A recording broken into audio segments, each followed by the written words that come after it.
Get her out of my briefing room. Hammer's voice hit the room like a fist. 40 pilots froze. Arden Vale stood at the mission board, marker in hand, where she had just identified a critical routing flaw that would have put 3 aircraft inside a live threat envelope. She had solved it in 30 seconds. Hammer crossed the room in 4 strides, took the marker from her hand, and erased everything she had written. Nobody asked for your analysis, Vale. He turned to the room. Somebody who actually belongs here want to take a real look at this. The laughter came immediately. Loud, rehearsed, cruel. Not one of them knew her call sign. If you are watching this story right now, subscribe to our channel, hit the notification bell so you never miss a story, and drop a comment telling us what city you're watching from. We want to see how far this story travels. Lieutenant Arden Vale arrived at Naval Air Station Lemoore, California on a Tuesday morning in early November. Carrying one duffel bag over her left shoulder, a flight notebook tucked under her right arm, and the particular kind of quietness that tends to make people in loud rooms deeply uncomfortable. She was 27 years old. She stood 5'4" in her flight boots. She had dark eyes that moved around a room, methodically cataloging detail the way most people catalog faces at a party, quickly, quietly, without drawing attention. She did not shake hands with the energy that aggressive fighter pilots expected from one another. She did not lean back in her chair and tell the story of her best carrier trap before her gear was even stowed. She walked into the ready room on her first morning, found a seat 3 rows from the front, slightly to the left, opened her notebook, and started writing before the coffee on the side table had finished brewing. Several pilots noticed her immediately. None of them were impressed. The squadron at Lemoore was one of the Navy's most competitive. F-18 Super Hornet units in competitive fighter communities have a shared language that takes years to learn, an unspoken dialect made of bravado. War stories rank appropriate ribbing in the constant low hum of ambition that rises every time pilots walk into the same room and look at each other from across the briefing floor. To belong in that language, you had to speak it. You had to enter the conversation. You had to establish quickly and clearly that you were not a background character. Arden Vale acted like someone who had never been told those rules existed. She did not introduce herself beyond what was required.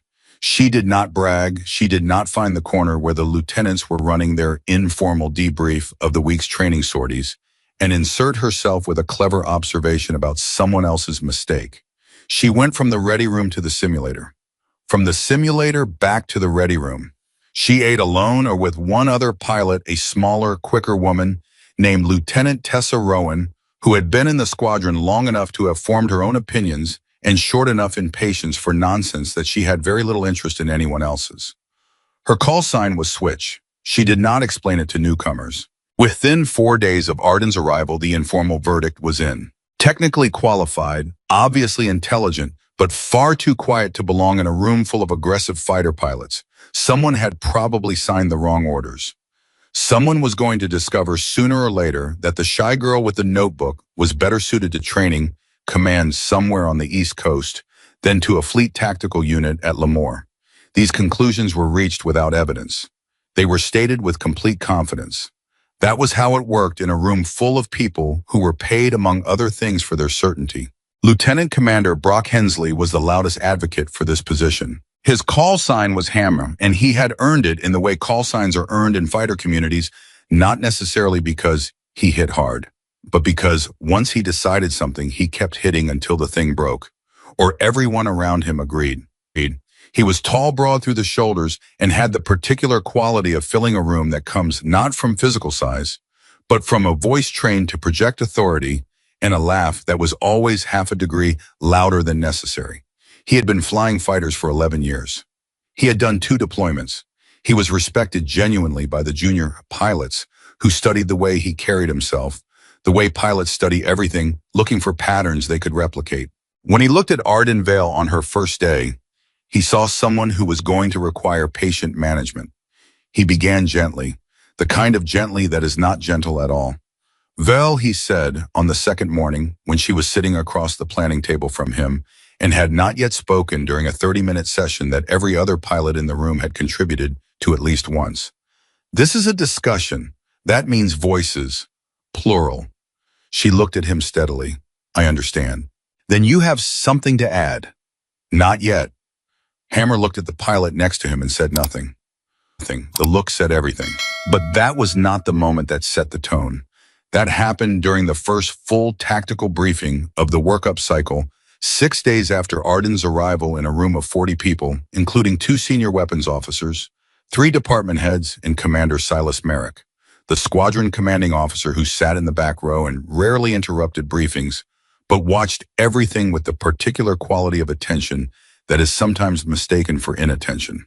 The briefing was complex. It involved a layered air-to-ground scenario over simulated contested territory with multiple strike packages, time-on-target coordination problems in a series of threat response options that the briefer was laying out one by one on the presentation screen. The room was focused. Questions came in from experienced pilots, checking edges of the plan for weaknesses, which is what experienced pilots do when they are being professional, and what they do when they are being competitive. And sometimes these motivations look identical. Arden had been writing steadily since the briefing began. At one point, she stopped writing. She looked at the slide on the screen. She looked back at her notebook. Her pen did not move for almost 30 seconds. Hammer noticed the pause. He leaned slightly toward the pilot beside him. He said something quiet. The pilot bit down on a smile. Then the briefer moved to the threat response section, and the questions escalated, and several of the more experienced pilots were on their feet, now pointing at the imagery, talking over each other slightly in the way that happens when everyone in a room is confident and no one wants to be the last person to notice the problem. Arden raised her hand. The room slowed. Merrick's range time on the secondary surface threat, she said, and her voice was quiet but clear, not hesitant, just calibrated, measured to exactly the volume required to be heard without over-projecting. The threat reaction window shown on the slide assumes a maximum acquisition range. But this terrain feature, she pointed, it compresses the decision timeline by approximately 30% if we're ingressing from the planned corridor.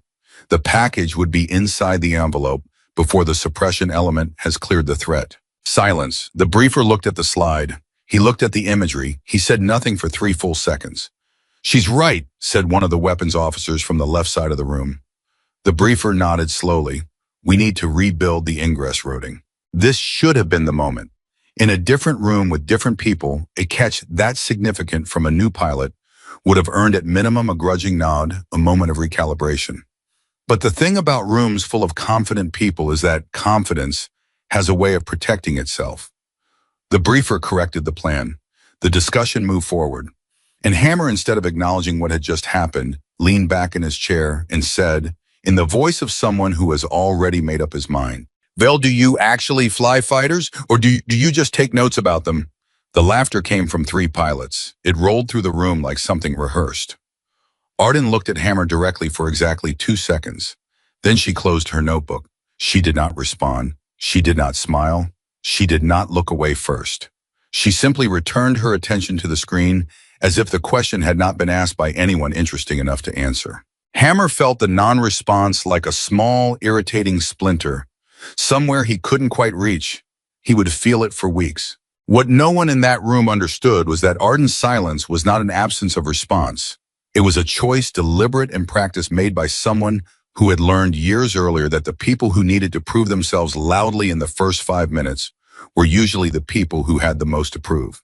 She had watched that dynamic play out enough times that it no longer alarmed her. It barely even interested her. What interested her was the briefing, because there was still a problem with the secondary ingress routing that no one had fully addressed. She wrote it in her notebook and underlined it twice. That evening, after the ready room had mostly cleared and the junior pilots had moved to wherever junior pilots go, when the day officially ends but unofficially continues, Arden stayed at the planning table with her notebook open and a cup of coffee that had gone cold an hour earlier. She pulled up the imagery on the planning system and began working through the routing problem, methodically building a series of alternative corridors and running the math on each one with the kind of patience that looks like stubbornness from the outside but is actually something different. It is what dedication looks like when no one is watching. Switch came in around 9 in the evening, saw the cold coffee and the open notebook and the focused expression, and said nothing for a minute. Then she poured herself a cup of coffee, pulled a chair up to the other side of the table and said, "You're doing the secondary ingress." "Yes. Hammer isn't going to like it if you bring another hole to the briefing." "I know." Switch watched her for a moment. You don't actually care what Hammer likes, do you? It was not quite a question. Arden glanced up briefly. I care about the mission working. Switch nodded slowly in the way of someone who has just received a small piece of information they were not expecting to find useful but intends to keep anyway. She pulled the imagery toward herself and started reviewing it alongside Arden. They worked until 11:30. Nobody rewarded them for it. That was not the point. The following week brought a new layer of difficulty because the workup schedule accelerated and the training sorties moved from relatively controlled scenarios to something more closely resembling the compressed, chaotic, high-stakes environment that fleet aviation actually produces. Fuel margins tightened. Communications problems increased.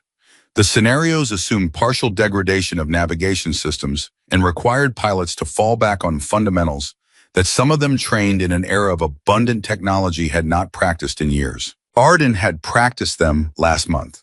She had practiced them specifically because she noticed during her pre-arrival review of the squadron's training records that the recent annual evaluations had not emphasized instrument-only flying in any sustained way. This was not unusual for a well-equipped, technologically sophisticated unit. It was also, she thought, the kind of thing that became critical at the worst possible moment.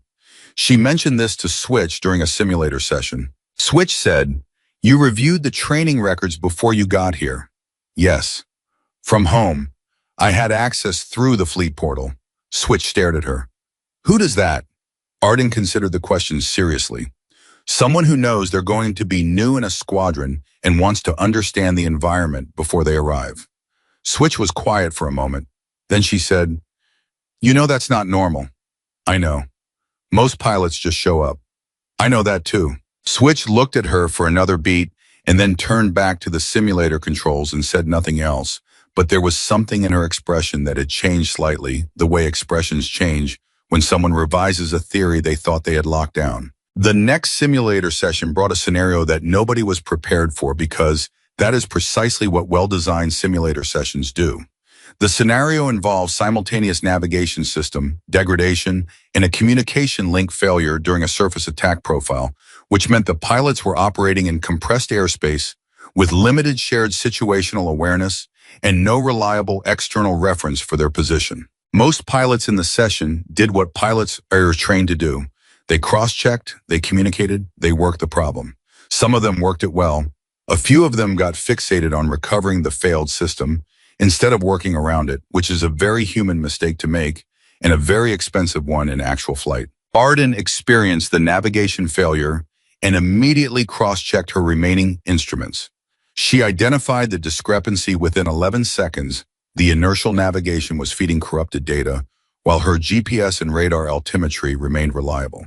She did not try to restart the failed system during the critical phase of flight. She flagged the discrepancy on frequency, in 2 clear sentences adjusted her attack profile to compensate for the degraded navigation picture, and completed the mission with a deviation from planned parameters that was within acceptable limits. The debrief lasted 2 hours. Hammer spent most of it focused on the execution errors of 2 of the junior pilots, which was fair because those errors were significant. But at one point, the simulator instructor made reference to Arden's navigation failure management as a good example of immediate correct prioritization. Hammer said, "That was a simple system cross-check." The instructor looked at him. In 11 seconds, under profile, with a simultaneous comm failure. The room was quiet. "Anyone else complete the mission profile?" the instructor asked. Nobody answered. Arden did not look at Hammer. She was writing in her notebook. Hammer looked at the table. There was a moment brief, almost invisible, where his jaw shifted slightly and something moved behind his eyes that was not quite discomfort but was related to it. It passed quickly. He covered it with a comment about the fuel state management on the Aggress, which was a legitimate critique and allowed the conversation to move forward on his terms. But Switch noticed the moment. She cataloged it the way she cataloged everything, quietly, without expression, without apparent interest. Later, outside the simulator building, she fell into step beside Arden and said, "He knows." Arden said, "Knows what?" "That he misjudged you." Arden walked without responding for a moment. Then she said, "It doesn't matter." "It will," Switch said, "when he decides whether it makes him sharper or makes him worse toward you." Arden considered this. Either way, it's his problem to work out. Switch almost smiled. Yeah, she said, it is. 2 days later, Arden arrived at the simulator building at 5:15 in the morning. The building was not empty. Commander Silas Merrick was in the small office adjacent to the main simulator bay reviewing a printout. He was in his mid-40s, leaning the way of people who are constitutionally incapable of stillness, with gray coming in at his temples and an expression that was not unkind but was entirely unreadable. He had commanded the squadron for 16 months. In that time, he had watched pilots arrive with enormous reputations and underperform, and he had watched quiet arrivals grow into something the squadron needed without knowing it needed it. He had learned to watch carefully and say little. He had been watching Arden since her first day. He heard the door and looked up. Vale, he said, not surprised, not particularly unsurprised. Sir, Arden said, I wanted to run the secondary ingress routing problem on the sim before the brief at 08. Merrick looked at her for a moment. There's no scheduled sim time until 07:30. I know. I'll be done by then. He looked at her for another moment. Then he said, sit down. She sat. Merrick put the printout down and folded his hands on the desk. He had a way of sitting that made the desk feel smaller. How long have you been doing this, coming in early? Since I arrived. Every day. Most days. He was quiet. Then why? Arden seemed to consider whether to answer honestly and decided that the commanding officer of her squadron probably deserved the honest version. Because the scenario complexity increases significantly next week and I haven't flown this terrain profile in this aircraft block in over a year. I don't want to be the person the squadron waits on. Merrick looked at her steadily. You reviewed the training records before you got here, he said. It was not a question. Arden paused. Yes, sir. The fleet portal access logs show a review session 11 days before your report date. He said it without accusation. I checked. She was quiet. Why did you check? He asked. She looked at him directly. Because the secondary ingress has a problem that I thought needed to be caught before we briefed it to a room of 40 people. And was it? Not completely. Merrick looked at her for a long time. Then he said, Vale. Sir, go run your simulator session. She stood. And Vale, he said, before she reached the door. She turned. I'm going to pull your personnel file today. He said it plainly without drama. The full one, not the summary. Arden looked at him. Her expression gave nothing away. Yes, sir. She left. Merrick sat at his desk for a moment after the door closed, looking at the printout in front of him. Then he pulled open his desk drawer, took out a separate folder and opened it. He began reading. For the rest of that week, training continued at the accelerating pace that pre-deployment workups produced compressed schedules, late evenings, the steady accumulation of pressure that is designed to find the places where pilots and crews crack under stress, because it is far better to find those places in a training environment than find them over contested territory with weapons engaged. Arden flew every sortie scheduled and two that other pilots could not complete for scheduling reasons. She did not make a point of it. She signed up, flew, and debriefed. She continued arriving early. She continued staying late. She stopped going to the bar after hours, not because she disliked the social environment, but because she had calculated fairly precisely that her greatest deficit in this squadron was not social standing, but currency in the specific threat environment they were training for, and the most efficient use of her evenings was study rather than conversation. Switch noticed this and said at one point, you know other people exist. Arden said, I know. We do occasionally have conversations that are not about mission planning. I've heard. Switch stared at her. Come to the bar tonight, 1 hour, talk to people. Arden was quiet, then with the particular expression of someone performing a cost-benefit analysis in real time. 1 hour. 1 hour, Switch agreed. She lasted 45 minutes, which Switch counted as a win. Hammer was at the bar that evening in his usual position, center of a cluster of junior pilots who were listening to him reconstruct a training engagement from the previous week. He told it well, he was good at that. The story moved, it had the right pace. It gave the junior pilots something to learn inside its entertainment. And it gave Hammer something he needed, the steady verification that he mattered in a room that was full of people who needed to believe they mattered. He noticed Arden arrive. He noticed Switch guiding her in with a hand at her elbow. He noticed a position slightly outside the main cluster. accept a glass of water from the bar, and speak to a lieutenant junior grade named Calloway who was asking her something earnest and low-voiced about the navigation failure scenario from the simulator session. Hammer watched her answer Calloway. She was patient, more patient than he would have been with a junior grade asking technical questions at the bar. She did not talk down. She drew something on a cocktail napkin with a borrowed pen. Calloway nodded, then Calloway nodded again with the expression of someone who has just watched something confusing become clear. Hammer looked away. He told the rest of his story. It landed well. He accepted the laughter and went back to his drink. But the image of Arden, bent over a cocktail napkin explaining a navigation failure to a junior grade who had been struggling all week, stayed with him longer than he expected. He replayed her answer in the briefing room. The threat reaction window, the terrain compression, the timing on the suppression element. She had seen that faster than anyone else in the room. He pressed the thought down and ordered another drink. 2 days later, Commander Merrick arrived at the ready room with a folder under his arm and a look that pilots learned to recognize, not alarm, but heightened attention, the expression of a commanding officer who has just received information that requires reassessment.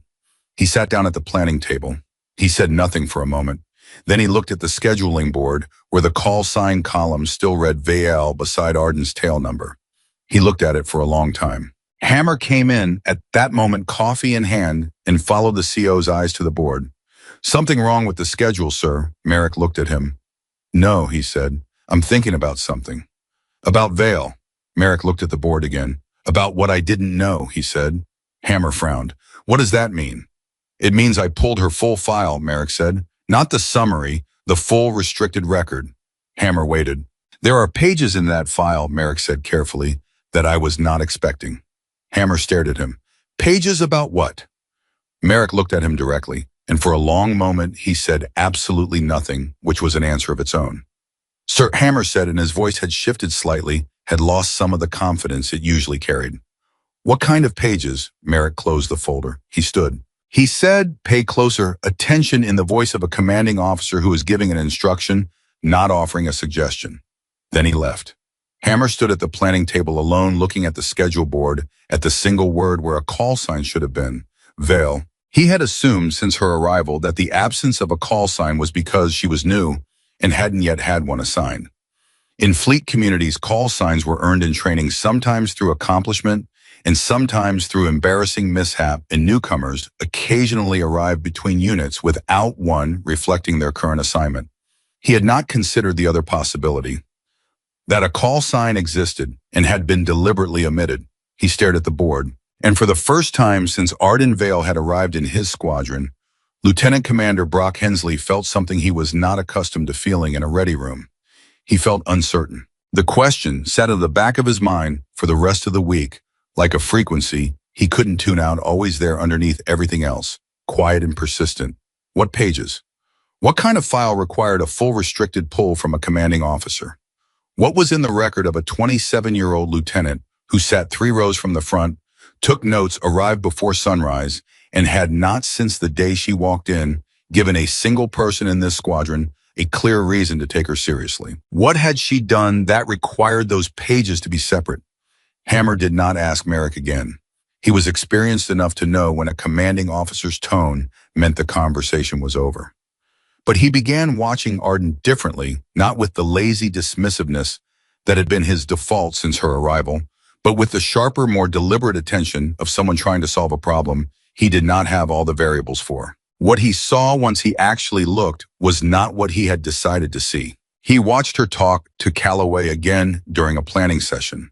He watched how she listened, not politely, not while thinking of her next point, but in the way of someone who is actually processing what is being said and weighing it against what she already knows. He watched how she managed the 3-way conversation between herself, Calloway, and a second lieutenant named Price, who had different opinions about the optimal egress routing, and how she let both of them argue and then said 3 sentences that incorporated the valid part of each position and discarded the rest, and how Calloway and Price both nodded as if this had been their conclusion all along. He watched her in the simulator on a sortie. He wasn't flying, but was monitoring as part of his instructor duty. He watched how she moved through the scenario, not aggressively, not passively, but with the patient, forward-looking rhythm of someone who is always thinking several seconds ahead, of where the aircraft currently is. He did not like how much he was noticing. He did not like what it implied about how little he had noticed before. On Thursday of that week, during a break between sorties, he found himself standing near the coffee station at the same time as Switch. Switch was the kind of person you could ask questions of without the questions implying too much, because she had a reputation for precision over judgment and was known to answer things directly. He said casually, as if it weren't the question he had been sitting on for days, "What do you know about Vale?" Switch looked at him over her coffee cup. She said, What do you mean, background, before she got here?" Switch was quiet for a moment.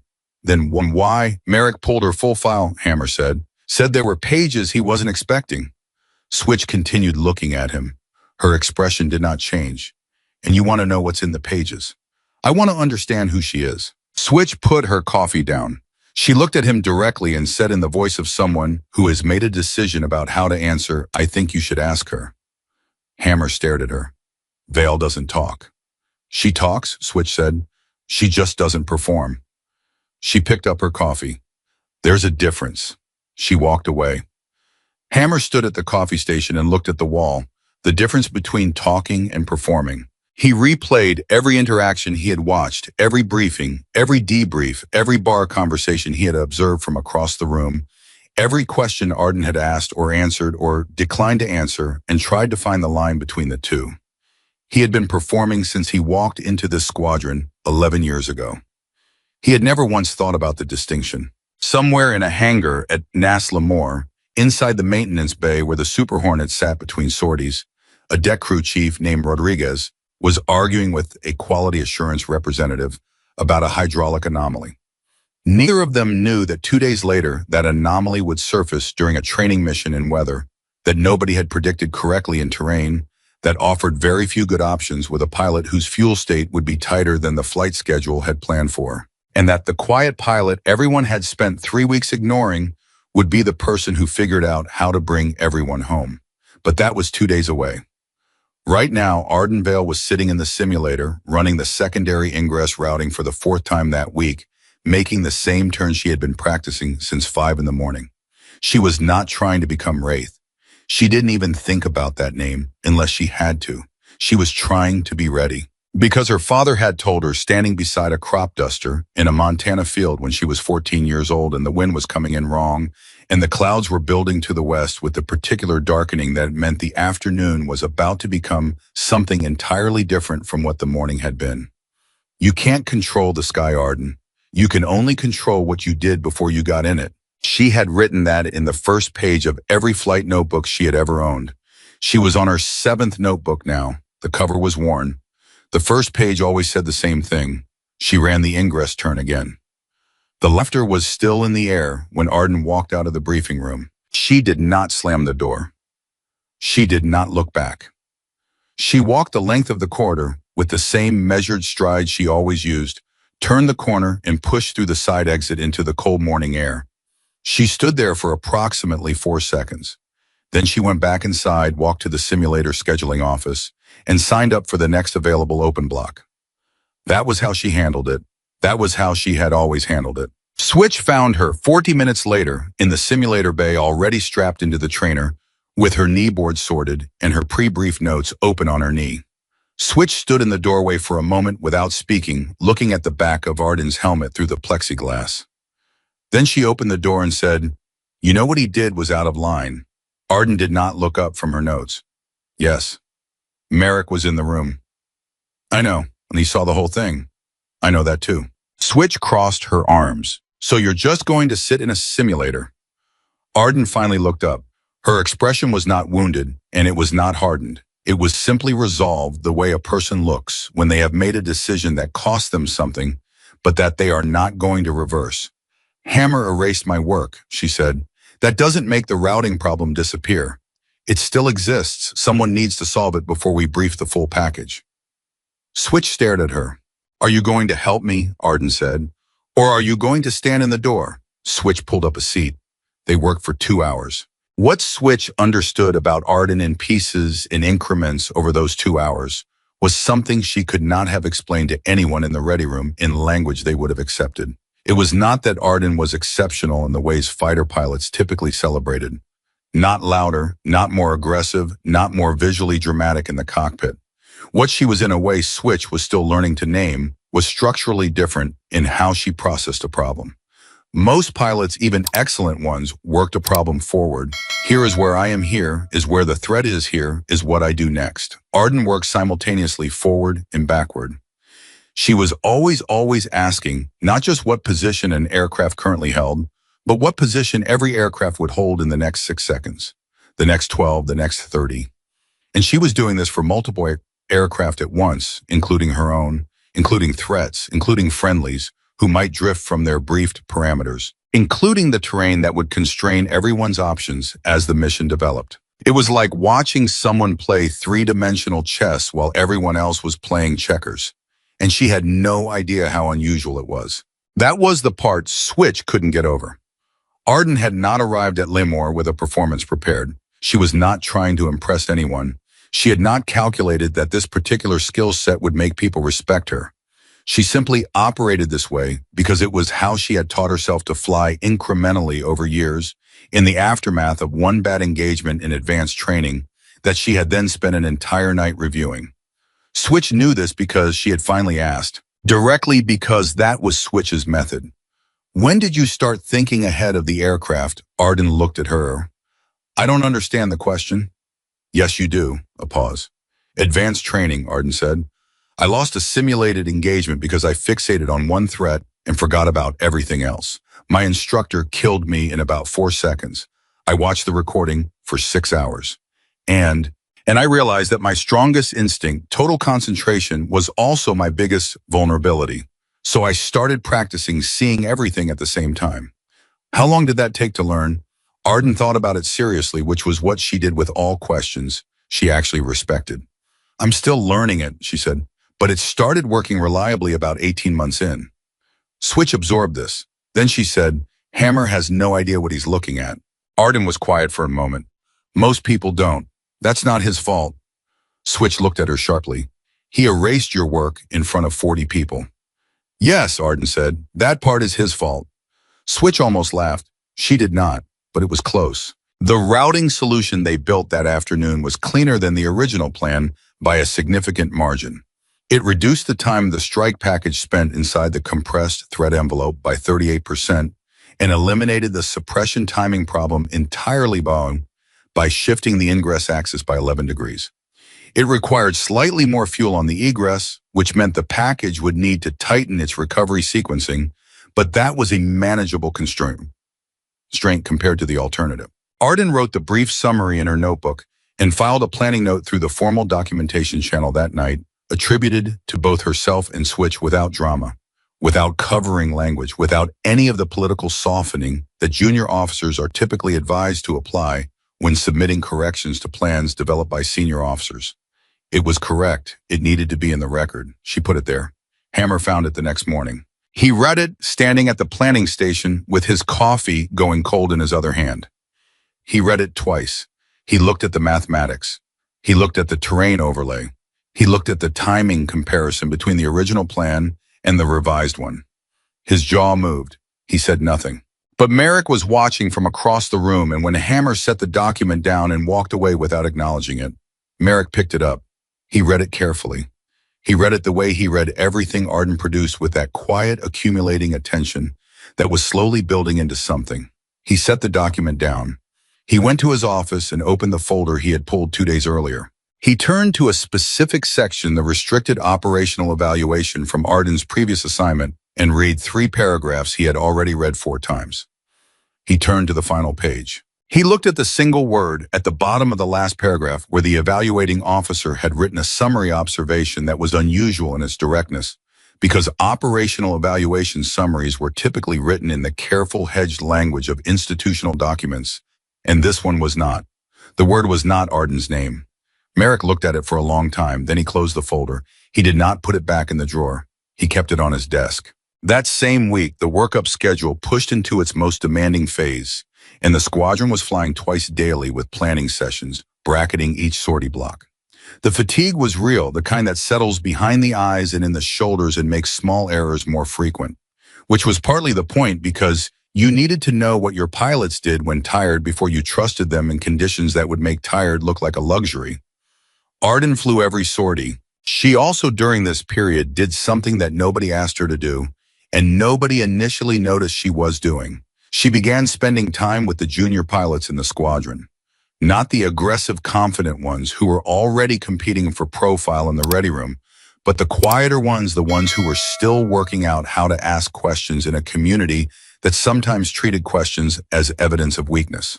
There were 3 of them in this cycle: Calloway, who was sharp but hesitant, Price, who was aggressive but undisciplined, and a lieutenant junior grade named Maeve Chen, who was technically brilliant and socially terrified of every senior pilot in the room, and who had not spoken above a murmur in any group setting since her arrival.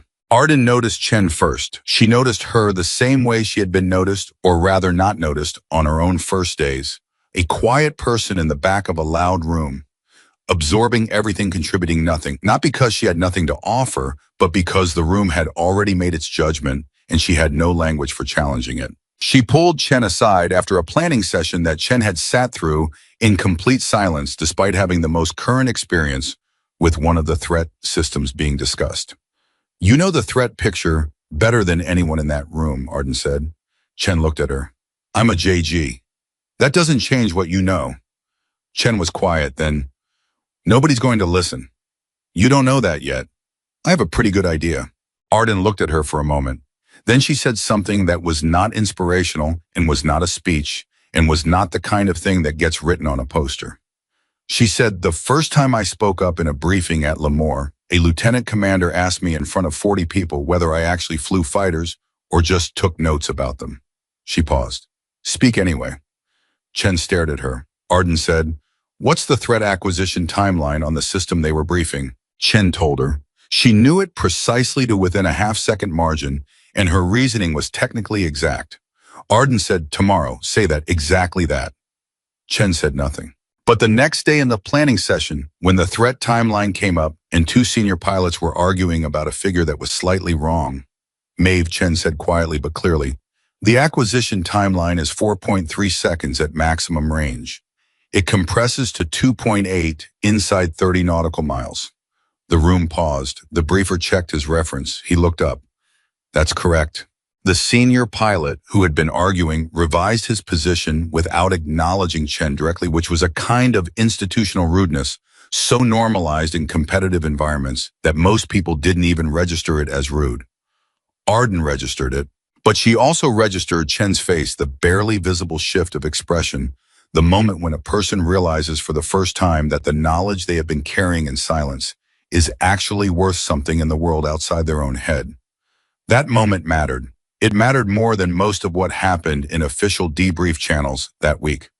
Meanwhile, Hammer was dealing with something he could not put down. The document Arden and Switch had filed, the routing correction, had been quietly incorporated into the revised plan by the operations department without attribution in the briefing itself, which was the kind of institutional maneuvering that happened all the time and was usually accepted as the cost of doing business in large organizations. Hammer knew the correction had come from Arden. Everyone who had been paying attention knew it. But the briefing presented it as a general planning refinement and moved forward. Hammer had let that happen. He had not objected to the non-attribution. He had not corrected the record. He had walked into the briefing, heard his own operations department present, Arden's correction as routine planning work, and said nothing. He did not feel good about this. He felt less good when Switch looked at him across the briefing room with an expression that communicated with the economy of someone who had practiced precision for years exactly what she thought of his silence. "I went to the bar that evening and drank 1 beer and left before anyone tried to talk to him. He drove to the base housing and sat in his car for a few minutes in the dark. He had been flying for 11 years. He had deployed twice. He had led combat training sorties and had done well and had the evaluations to prove it. He was not in his private, honest accounting a bad officer. He was not corrupt or malicious. He had simply made the kind of mistake that confident people make. When they stop checking their confidence against evidence, he had decided what Arden was before watching her, and having decided he had stopped watching. The problem was that now he was watching, and everything he saw was the opposite of what he had decided. The routing correction, the simulator performance, the threat timeline she had caught in the initial brief, the way Chen had stood up in a planning session because Arden had told her to. Small things accumulating. The quiet competence of someone who was not performing competence, who was simply steadily, unremarkably competent in the way that matters most, which is the way that holds up when the pressure is real and the conditions are bad and there is nobody watching to validate the performance. I thought about what Merrick had said. Pay closer attention. He had thought at the time that Merrick meant pay closer attention to Arden's flying. He was beginning to think Merrick had meant something larger than that. The following week brought a weather system that nobody had forecast accurately, a cold front that pushed through faster than predicted, dropping ceilings and compressing the training windows, and requiring on-the-fly replanning of 2 sortie packages that had taken days to build.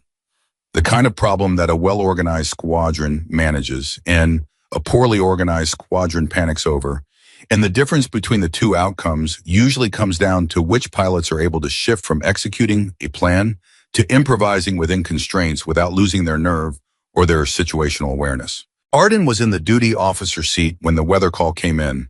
She had not volunteered for the duty. She had been assigned it as a routine rotation.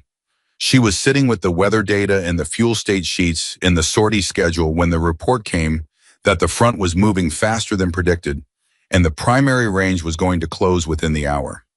She picked up the phone and called operations. Then she called the flight schedule coordinator. Then she went to the board and started drawing alternative windows.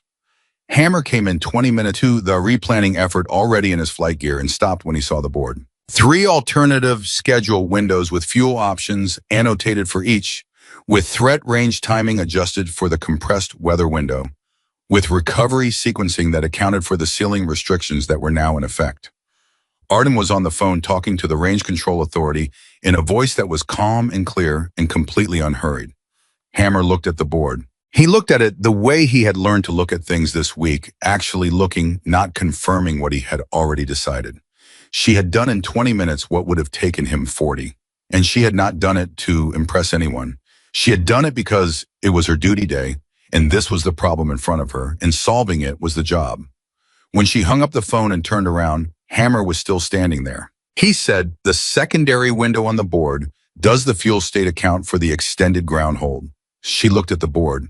The calculation uses the updated engine startup time from the revised weather brief. It's tight, but within limits. He nodded slowly. What's the buffer? 4 minutes on the primary recovery sequence, she said. Less if the ceiling drops further. He looked at the board for another moment. What do you need me to do? She looked at him. It was the first time he had offered her anything except obstruction. She said, check the fuel state on the secondary package. The operations board hasn't confirmed the upload numbers yet. Done, he said. He went to the operations board. Neither of them acknowledged what had just happened. There was no dramatic pause, no moment of explicit recognition. He had asked what she needed. She had told him. He had gone to do it. That was the entire exchange. But Switch, who had come in 2 minutes earlier and positioned herself near the coffee station without attracting attention, had seen the whole thing. And she thought, without making any outward indication of the thought, there it is, there it is. The sortie packages flew that afternoon in the compressed window Arden had built. The ceilings held. The fuel states were tight on the secondary package exactly as she had calculated, and the recoverer sequencing required the kind of precise discipline that junior pilots sometimes struggled with. But Callaway and Price, both of whom had been quietly improving under the combination of Arden's informal coaching and the pressure of an accelerating workup schedule, hit their windows within 30 seconds of planned, which was good flying. Nobody landed short. Nobody had to declare emergency fuel. The sortie succeeded. In the debrief, the operations officer reviewed the weather replanning sequence as part of the daily report and noted that the duty officer's response to the unexpected front closure had maintained training continuity for the full package. He did not name Arden. He said, duty officer response. Hammer looked at the ceiling for a moment. Then he said to the room, for the record, the duty officer was Lieutenant Vale, and she rebuilt the entire schedule in 20 minutes from a cold start. The room was quiet. Merrick in the back row looked at Hammer. Hammer was not looking at Merrick. He was looking at the briefing screen. Arden did not look at either of them. She was writing in her notebook, but her pen for just a moment stopped moving. That was all. Merrick left the debrief without speaking to anyone. He walked to his office. He opened the drawer where he had put the folder, except it was not in the drawer because he had not put it back in the drawer because he had been returning to it every day for a week. He sat down, he opened it to the final page of the restricted operational evaluation.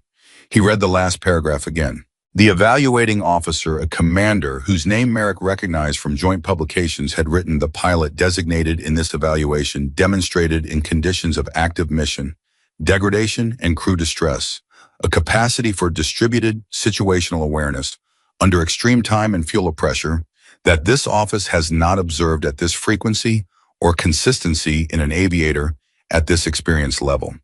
The actions taken during the period under review directly contributed to the safe recovery of an aircraft and crew that by the assessments of all parties present would not otherwise have returned. The call sign assigned by the unit following this event is noted in the attachment.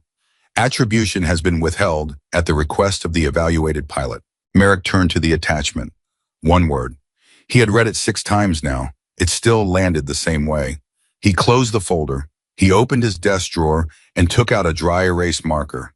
He sat at his desk for a long moment, turning the marker in his hand. Somewhere in the building, he could hear the distant sound of the ready room pilots, talking chairs scraping the low administrative hum of a squadron at work. He could hear Arden's voice at one point, patient and clear, answering something one of the junior grades had asked. He turned the marker over once more. Then he stood up. He had been commanding this squadron for 16 months, and in that time he had learned that the most important information in any unit was usually not the loudest. The most important things traveled quietly, arrived without announcement, and were missed entirely by people who were not paying the right kind of attention. He had been paying the right kind of attention for 3 weeks. He walked to the scheduling board in the ready room. He uncapped the marker. The room did not notice him immediately. Conversations continued. Calloway was going over notes with Price. Switch was reviewing a weather chart.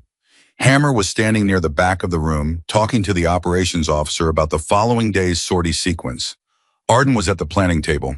Merrick looked at the scheduling board. He found her tail number. He found the call sign column. He looked at the single word that was there. Venom. He reached up and he erased it. The dry erase marker squeaked against the board. The sound was small. Conversations paused. Heads turned, not all at once, but in the way of people who register a change in a familiar environment without knowing what the change is yet. Merrick wrote one word, 7 letters. He recapped the marker. He turned around. The room had gone completely quiet. Hammer was reading the board from across the room.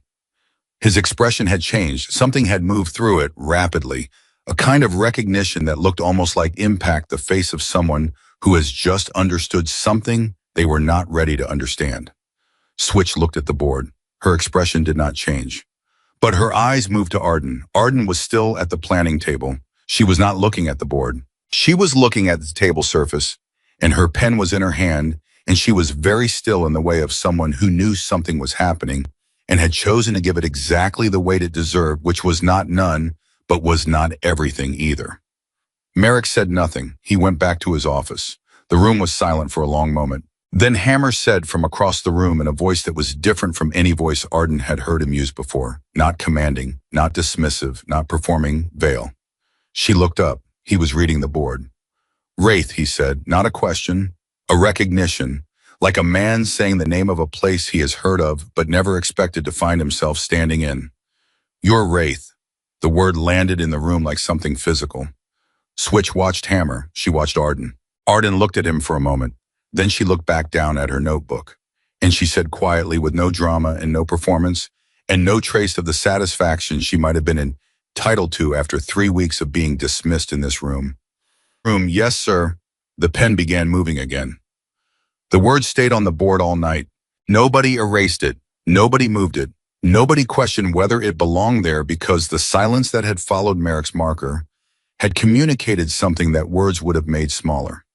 By the time the ready room cleared that evening, Wraith was simply part of the board, the way the tail numbers were part of the board, and the sortie windows were part of the board, factual, fixed, requiring no further explanation. But the questions were already moving through the squadron like current through wire. Calloway asked Price in a low voice outside the simulator building whether he knew what Wraith meant. Price said he had heard the name somewhere, maybe in a training publication, maybe in something that had circulated through the fleet, but he couldn't place it exactly.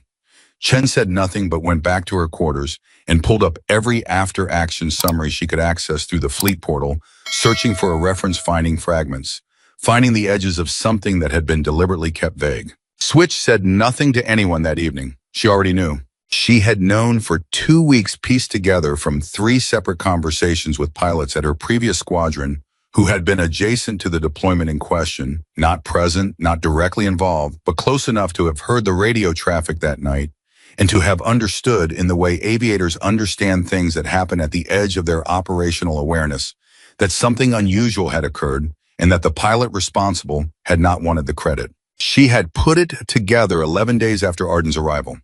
She had not said a word, because it was not her story to tell. Hammer went home that night, sat at his kitchen table and called a former squadron mate who had been on the deployment where the Wraith incident occurred. The call lasted 22 minutes. For most of those 22 minutes, Hammer was silent, listening with his hand flat on the table and his coffee untouched and his face doing something complicated that nobody was there to see. When the call ended, he sat for a long time. Then he said to nobody, "I erased her work."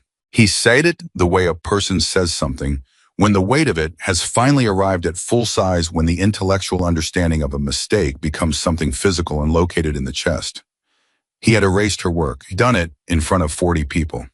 He had handed the marker to someone else and made a joke about it, and the room had laughed, and he had felt in that moment the particular satisfaction of a man who has successfully maintained his position.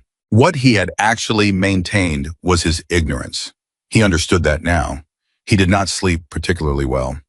The next morning, the squadron came in to find Merrick already at the planning table, not reviewing documents, not on the phone, but sitting with a cup of coffee, and the particular quality of waiting that commanding officers develop when they have something to say and are choosing their moment carefully. Pilots filed in, the ready room filled, the ambient noise built to its usual level and then gradually became aware of Merrick's presence and quieted itself down by several degrees without anyone acknowledging that this was happening. Merrick waited until the room was full. Then he said without preamble, "Some of you have questions about the call sign on the board. I'm going to answer them and then we're going to move on. And the reason we're going to move on is that the pilot in question would prefer we do exactly that, which should tell you something about the pilot in question." The room was very still. 14 months ago, Merrick said, "During a deployment, I won't specify, a Super Hornet experienced a flight control malfunction during a nighttime recovery evolution in degraded weather. The crew was disoriented, fuel was critical, the aircraft was by every standard metric in serious trouble." He paused. A second aircraft operating with its own fuel margins already at the edge of acceptable stayed with the damaged aircraft, provided navigation assistance, helped the crew work their emergency procedures, maintained radio contact through 3 separate communication dropouts, guided them to a recovery point that the damaged crew, given their disorientation, would not have found independently. Another pause. The second aircraft landed with fuel state that the maintenance crew documented as the lowest they had seen on a Super Hornet that did not subsequently require a mishap report. The room did not move. The pilot of that second aircraft, Merrick said, did not report the action through standard channels, did not request recognition, asked specifically that the incident not be attributed by name in the after-action summary. He looked around the room. The crews who were on frequency that night gave her the call sign themselves, because she appeared when she was needed, did exactly what needed to be done, and then, as far as the radio was concerned, simply wasn't there anymore. Complete silence. Merrick picked up his coffee. He said, "Her name is Lieutenant Arden Vale. She has been in this squadron for 3 weeks. Some of you decided what she was before watching her fly." He looked at no one specifically and at everyone completely. "I'd encourage a revision." He stood up. He walked out. The room sat in its silence for a full 10 seconds after the door closed. Then Hammer said, without looking at anyone, "Brief in 20 minutes. His voice was flat and professional and gave nothing away. "Let's get to work." People moved, but the air in the room had changed. It had the particular quality of a space where something has been permanently rearranged, where the furniture of assumption has been shifted, and everyone is still adjusting to the new geography. Arden was at the planning table. She had been there quietly through Merrick's entire account. She had not looked up from her notebook. She had not changed her posture or her expression. She had simply continued writing with a particular focused stillness of someone who has heard something about themselves that they have not chosen to make public and who is now waiting patiently for the room to move past it. Calloway came to the planning table first. I was 24 years old and had not yet learned to perform his emotions before he felt them, which made him in certain moments the most honest person in the room. He sat down across from Arden and said, "I didn't know." Arden looked up. "I mean, none of us knew," Calloway said. "And I wanted to say, that's what you did. That's—" He stopped. He did not have the language for it yet. Arden looked at him directly. "How's your fuel state calculation on the secondary recovery coming?" Calloway blinked. It's almost done. Bring it to me when it is." He nodded. He got up. At the door, he stopped and looked back. He said, "Wraith." Just the word. Not sarcastically, not reverentially, just acknowledging it, like placing a coin on a table. Arden did not respond. But something in her eyes very briefly shifted by 1 degree. Not pride. Closer to the complicated feeling of a person who has carried a name they did not choose for a long time and is still not sure what to do with it. Then she looked back at her notebook. The brief ran at full length and without incident, which in the current state of the squadron meant something, because the current state of the squadron was one of adjusted attention, of people looking at things more carefully than they had the day before, of junior pilots listening to senior ones, with a specific quality of recalibration that happens when a belief has been upended and needs to be rebuilt. Hammer ran the brief. He ran IT precisely, thoroughly, without any of the performative edge that had become his default in large briefings. He acknowledged 2 planning corrections that had come from the duty officer's weather replanning session, without naming Arden, then corrected himself mid-sentence and said her name. He did it in the voice of a man performing a small act of discipline, not dramatic, not emotional, simply accurate. Arden wrote in her notebook. The brief moved forward. What happened 2 days later was not dramatic in the way people expect drama to arrive. It did not announce itself. It came in sideways, the way actual crises come quietly inside something routine, already moving fast before anyone realized it was moving at all. The multinational exercise had been building toward its peak evaluation phase. Partner nation aircraft were operating in the training ranges alongside the squadron. The airspace was more complex than anything they had run in the workup period, and the sortie packages were large and layered, requiring precise coordination across multiple flight leads in 2 different command and control agencies. Arden was flying as part of a 4-ship package on the exercise's 3rd major day of operations. Her position in the formation was not the lead role. Hammer was leading the package, but a tactical coordination position that required her to maintain awareness of the entire formation status while also executing her own mission responsibilities. It was a job that rewarded the kind of distributed situational awareness that Switch had been watching her exercise for weeks. The package launched on time. For 40 minutes, it went exactly as briefed. Then at a point in the mission that the exercise scenario had not included, one of the partner nation aircraft began showing symptoms. The radio call came in fragmented, partly in the partner nation's language, partly in English, with the particular jagged urgency of a crew managing multiple problems at once and trying to communicate in a second language under stress. The aircraft's primary flight control surface was responding abnormally. The crew was not declaring an emergency, not yet, but the flight lead's voice had acquired the specific tension of someone whose internal assessment and their radio discipline were pulling in different directions. Hammer responded immediately. His training was evident, his voice was controlled, his initial questions were correct. He asked for the aircraft's current status, its fuel state, its heading. The answers came back fragmented. The problem was that the communications between the partner nation crew and the control agency were degrading, not a failure, but a compression, a situation where 3 different people needed to talk at the same time, and the frequency was becoming cluttered in a way that was slowing the information flow exactly when speed was critical. Arden listened to the first 30 seconds of the radio exchange. Then she did something that nobody instructed her to do. She shifted frequencies, established a direct link with the distressed aircraft's wingman, and asked a single precise question in clean, slow English. What is your lead's current fuel state, and what heading gives him the longest overland recovery window? The wingman answered immediately. She did the math in her head. She had the terrain picture from her pre-mission study, not vague familiarity, but the specific kind of knowledge that comes from reviewing the recovery corridors the night before and asking herself, as she always asked herself, where is the worst place for something to go wrong and what are the options from there? She came back on the primary frequency. Hammer Wraith. Her voice was level. Distressed aircraft optimal recovery heading is 045. Terrain clears at that heading for 18 nautical miles. Fuel supports the route if he starts the turn now.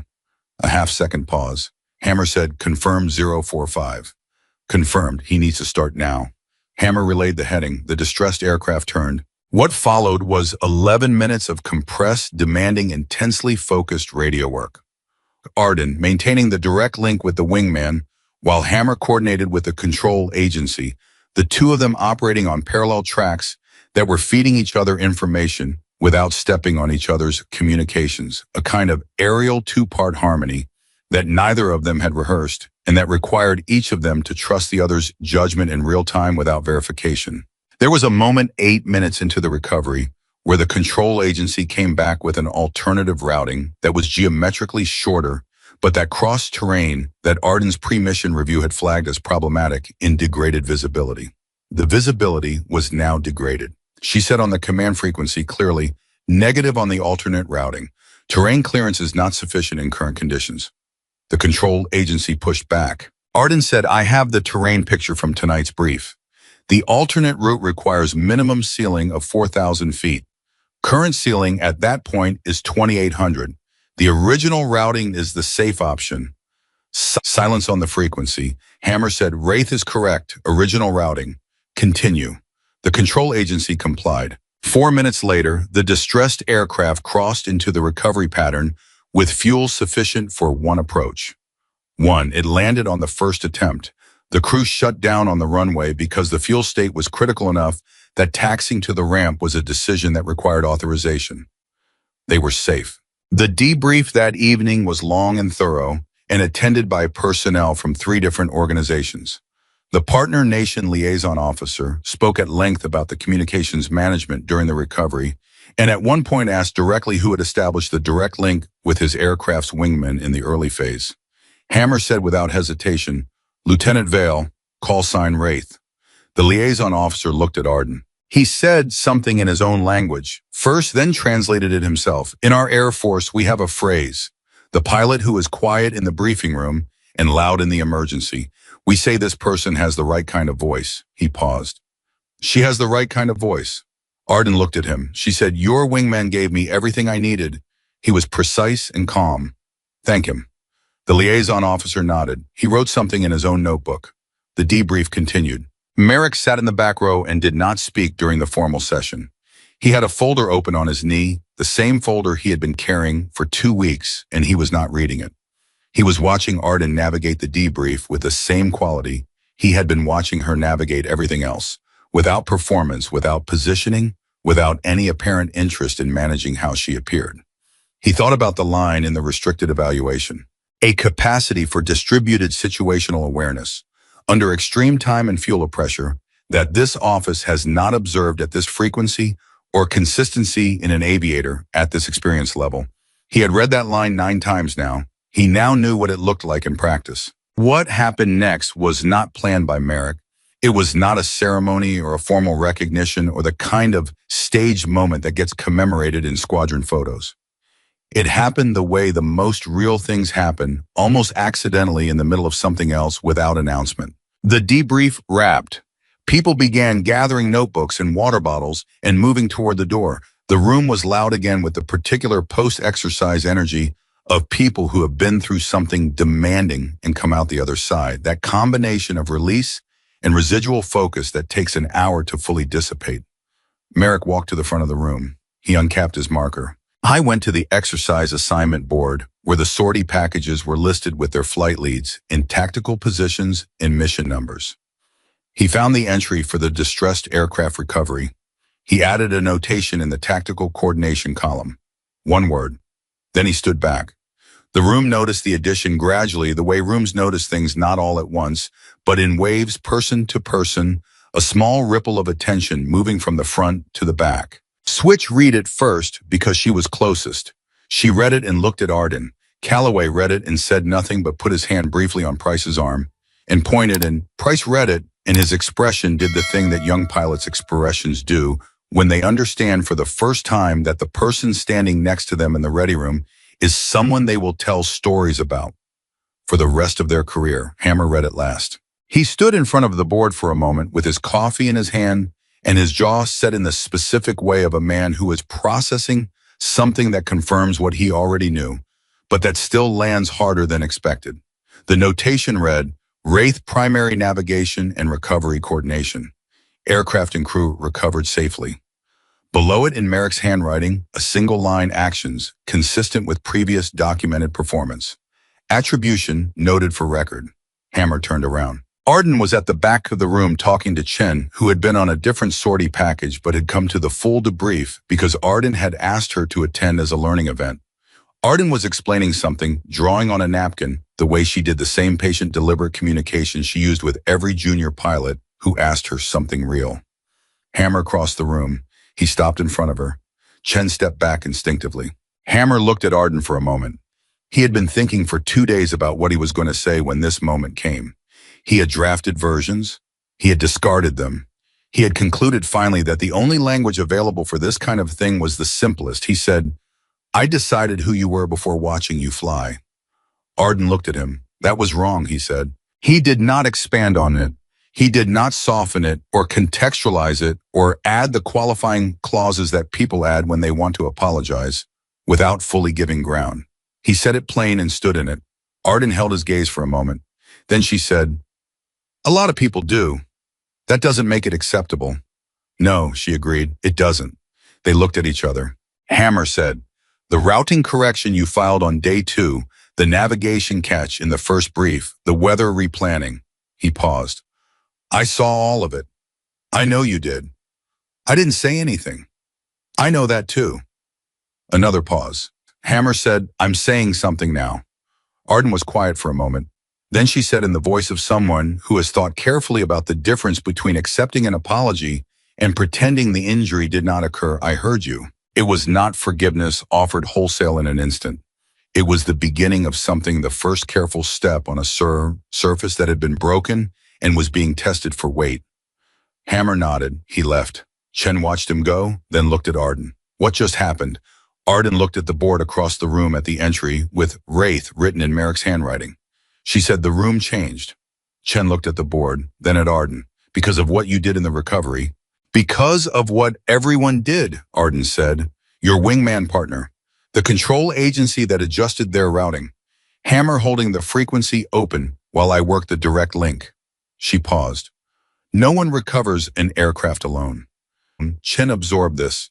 Then she said carefully as if testing the words, but you were the one who saw the terrain problem. Arden looked at her. Yes. How did you know to check it? I reviewed the recovery corridors the night before. Chen was quiet. Nobody told you to do that. No, why did you? Arden considered the question. She answered it the way she answered everything, not with a performance, not with inspiration, but with the plain truth as she understood it. Because my father told me you can't control the sky. You can only control what you did before you got in it. She paused. I got in it. I wanted to have done the work. Chen looked at her for a long time. Then she said quietly, I'm going to review tomorrow's corridors tonight. Arden looked at her. She said, good.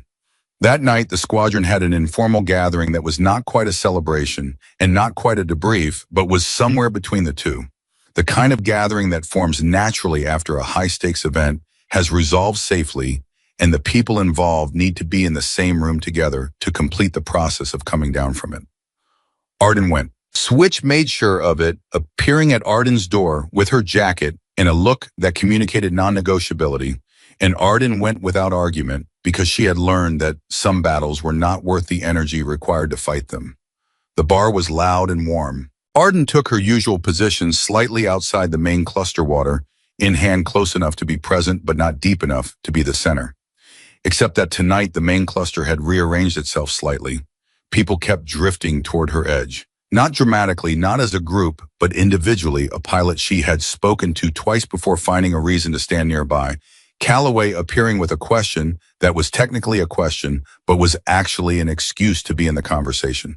The partner nation liaison officer stopping to shake her hand again and say something in his own language that Switch later told her with a slight smile, translated roughly to, "The best pilots always look like they are not trying."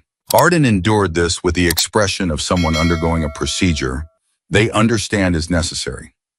At one point, she found herself standing next to Hammer, not by design, by the natural gravitational drift of a room that had reorganized around a new center. They stood side by side for a moment without speaking, looking at the same general direction, which was the common social posture of two people who have not yet worked out the full vocabulary of a new dynamic. Hammer said, eventually, "Your father taught you to fly." Arden glanced at him. "He taught me to read the air." "What's the difference?"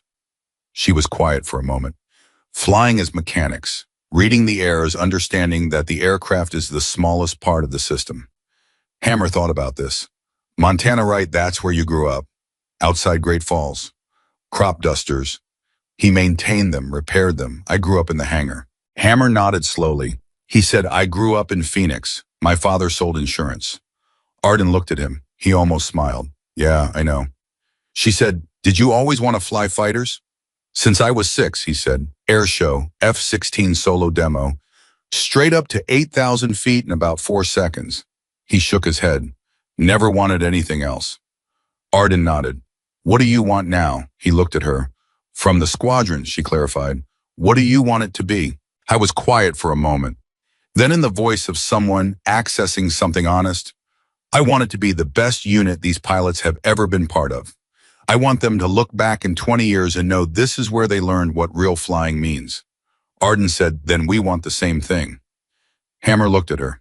For the first time since she had arrived in his squadron, there was no evaluation in his expression. No positioning, no performance. Just one pilot looking at another pilot, both of them tired and coming down from something real, both of them understanding, for the first time in the same room, at the same time that they had been working toward the same thing from opposite ends. He said, "Yeah, I think we do." Switch appeared between them at exactly the wrong moment, which was possibly the right moment, with 2 coffees and the expression of someone who has been watching this particular slow-motion development for weeks and has opinions about its pace. She handed 1 coffee to each of them. She said, "The partner nation flight lead wants to buy you both a drink. I told him you don't drink on exercise nights." He said that's the most professional thing he's heard all week. Hammer took the coffee. He's not wrong. Switch looked at Arden. "You doing okay?" Arden considered the question seriously, the way she considered all questions that deserved a real answer. "Yes," she said. "I think I am." Switch held her gaze for a moment. Then she nodded once in the way of someone who believes what they're hearing. She went back to the main cluster. Arden and Hammer stood in their corner of the room, both with coffee, both watching the same people, both inside the same unit, which 3 weeks ago had seemed to contain 2 entirely separate worlds, and was now slowly, imperfectly, one honest conversation at a time, beginning to become one. Across the room on a chair pushed slightly back from the main table, Maeve Chen was in conversation with the partner nation wing man, drawing something on a napkin, her voice quiet but clear, her posture forward, her expression alive with the particular energy of someone who has recently discovered that what they know matters. Arden noticed. She did not say anything. She looked back at the coffee in her hand. Her father had told her once, standing in a Montana field while a crop duster made its low pass over the wheat, "You can spend your whole life waiting for someone to tell you you're worth the air you're in, or you can just be ready and let the sky decide." She had spent 3 weeks in this squadron, being exactly what she had always been. The sky had decided, and the room finally was catching up. The morning after the exercise, the squadron woke up different, not dramatically, not in the way that movies present transformation with swelling music and slow-motion walks down flight line corridors and meaningful glances exchanged between characters who have finally arrived at understanding. It was quieter than that and more real. People came into the ready room, and the geometry of the space had shifted by something immeasurable but unmistakable. The way furniture in a familiar room feels different after someone has moved one piece, even if you can't immediately identify which one. Arden felt it the moment she walked in. Calloway looked up and nodded without the hesitation that had previously qualified every interaction he had with her. Price moved his gear off the chair beside him without being asked, which was a small thing, but Price moving anything without being asked was not a small thing.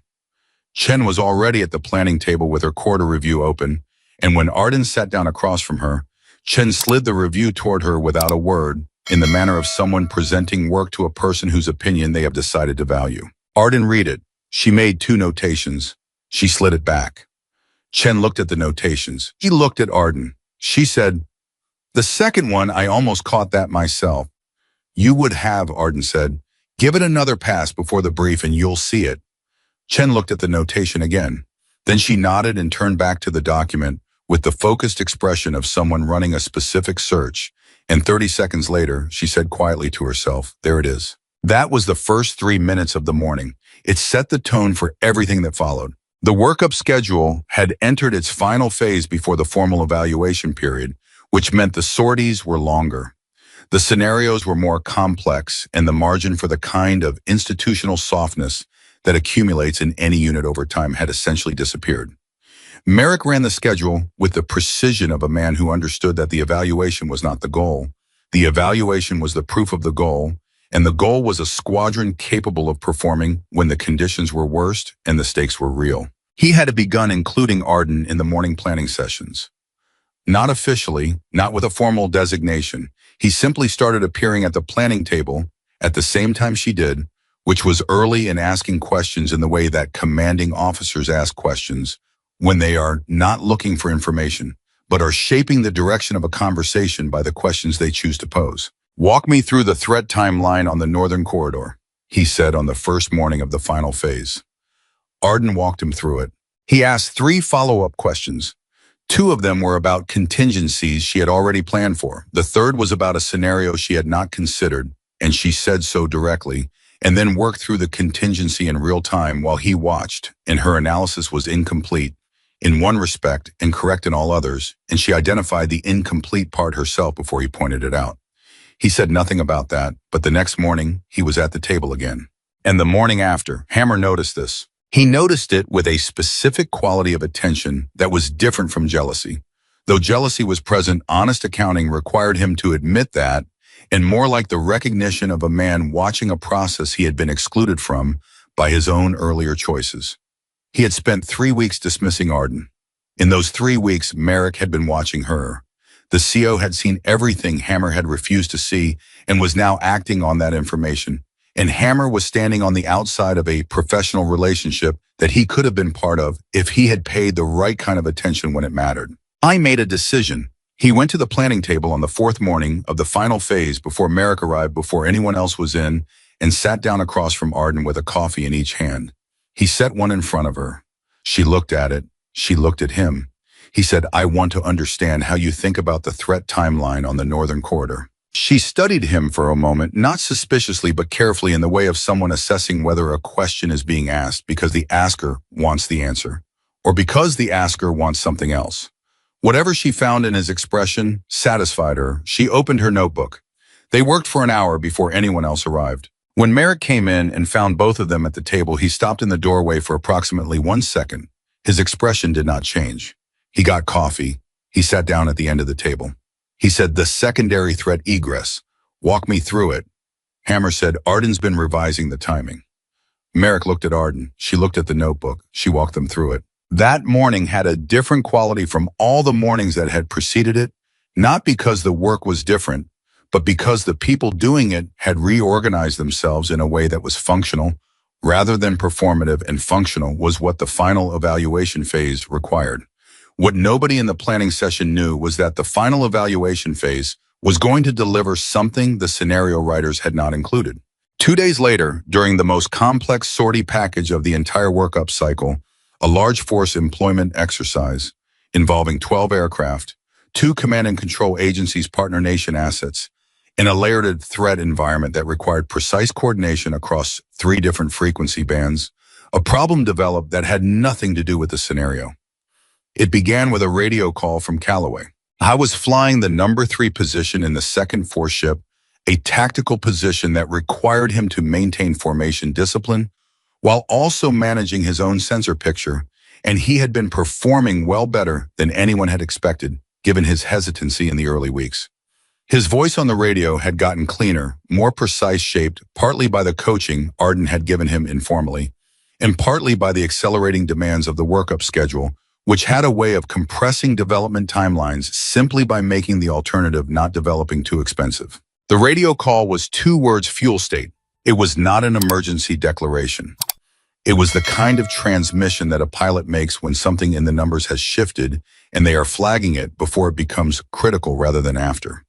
But the 2 words landed on Arden's frequency with a weight that she recognized immediately because she had spent enough hours reviewing mishap reports to know that fuel state emergencies almost never announce themselves dramatically.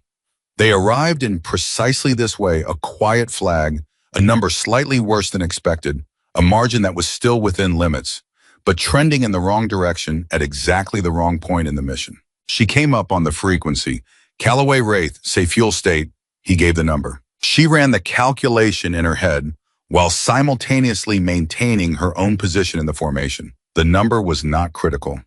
It was not yet emergency territory. But the planned recovery sequencing for the large force exercise assumed a standard recovery flow that would put Callaway's aircraft in a holding pattern for approximately 9 minutes before his approach turn, and 9 minutes at current fuel burn put him at a margin that Arden did not like. She said, Hammer Wraith, Callaway's fuel state requires a priority recovery. Recommend we pull him out of the holding flow and sequence him first. Hammer's response came in 2 seconds. What's his current state? She gave the number. A pause. She knew he was running the same calculation. She waited.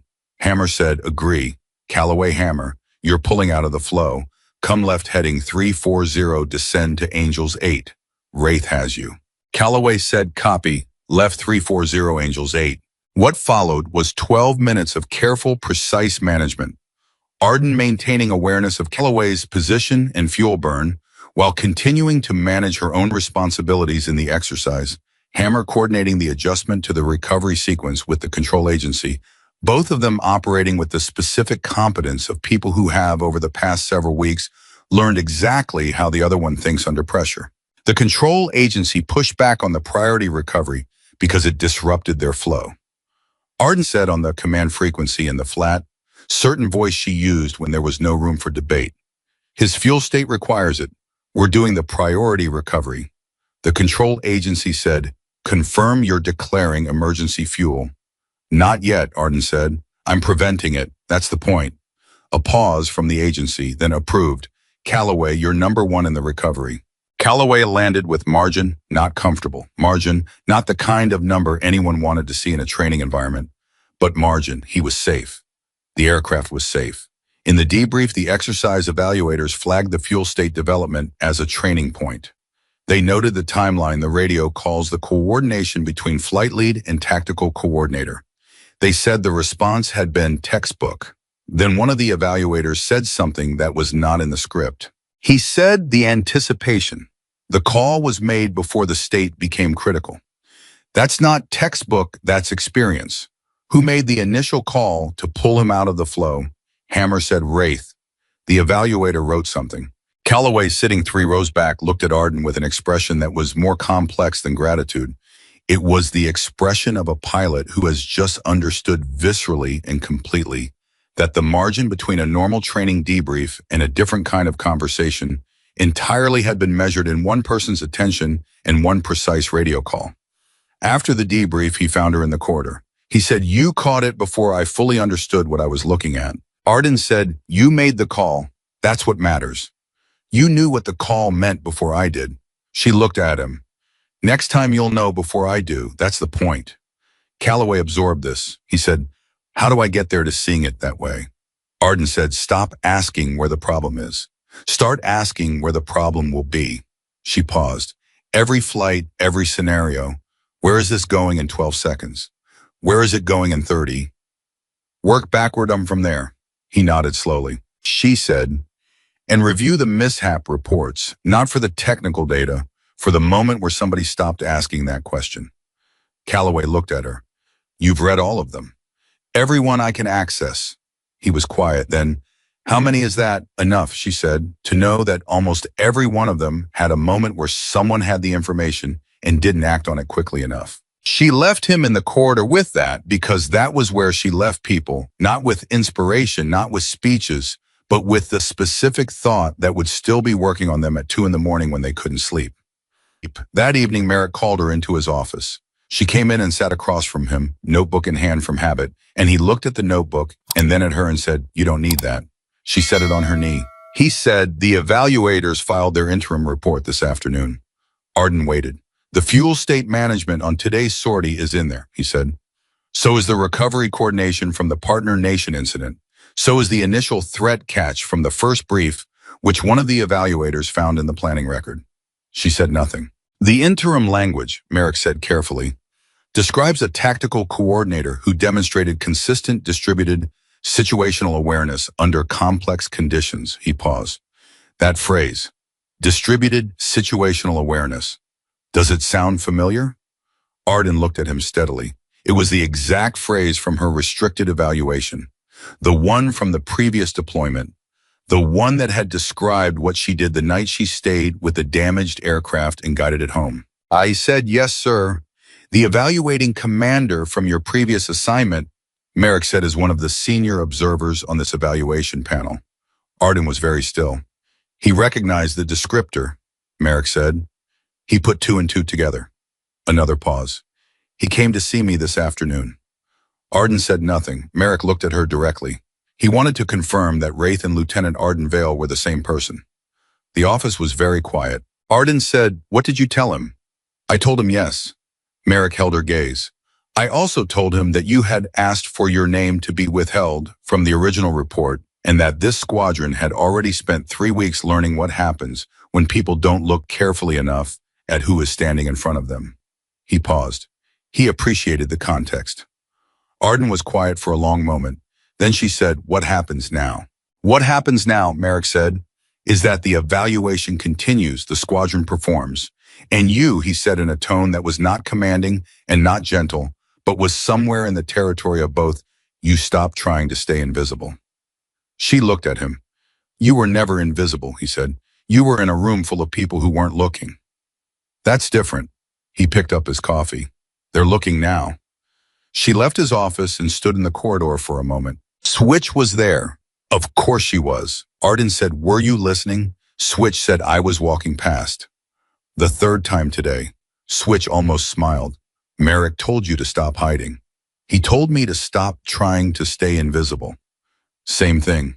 Arden looked at the corridor wall. "I wasn't hiding. I was doing the work." "You can do both," Switch said. "People can see you working. That's allowed." She shifted her weight. "The junior pilots in this squadron are watching you every single day. Not because of Wraith, not because of the partner nation recovery. They're watching because you're the first person in this building who has ever treated their questions like they were worth answering." Arden looked at her. Switch said, "Chen reviewed the corridors last night. Price asked me this morning if there was a list of the mishap reports you've been reading. Calloway has started coming in early."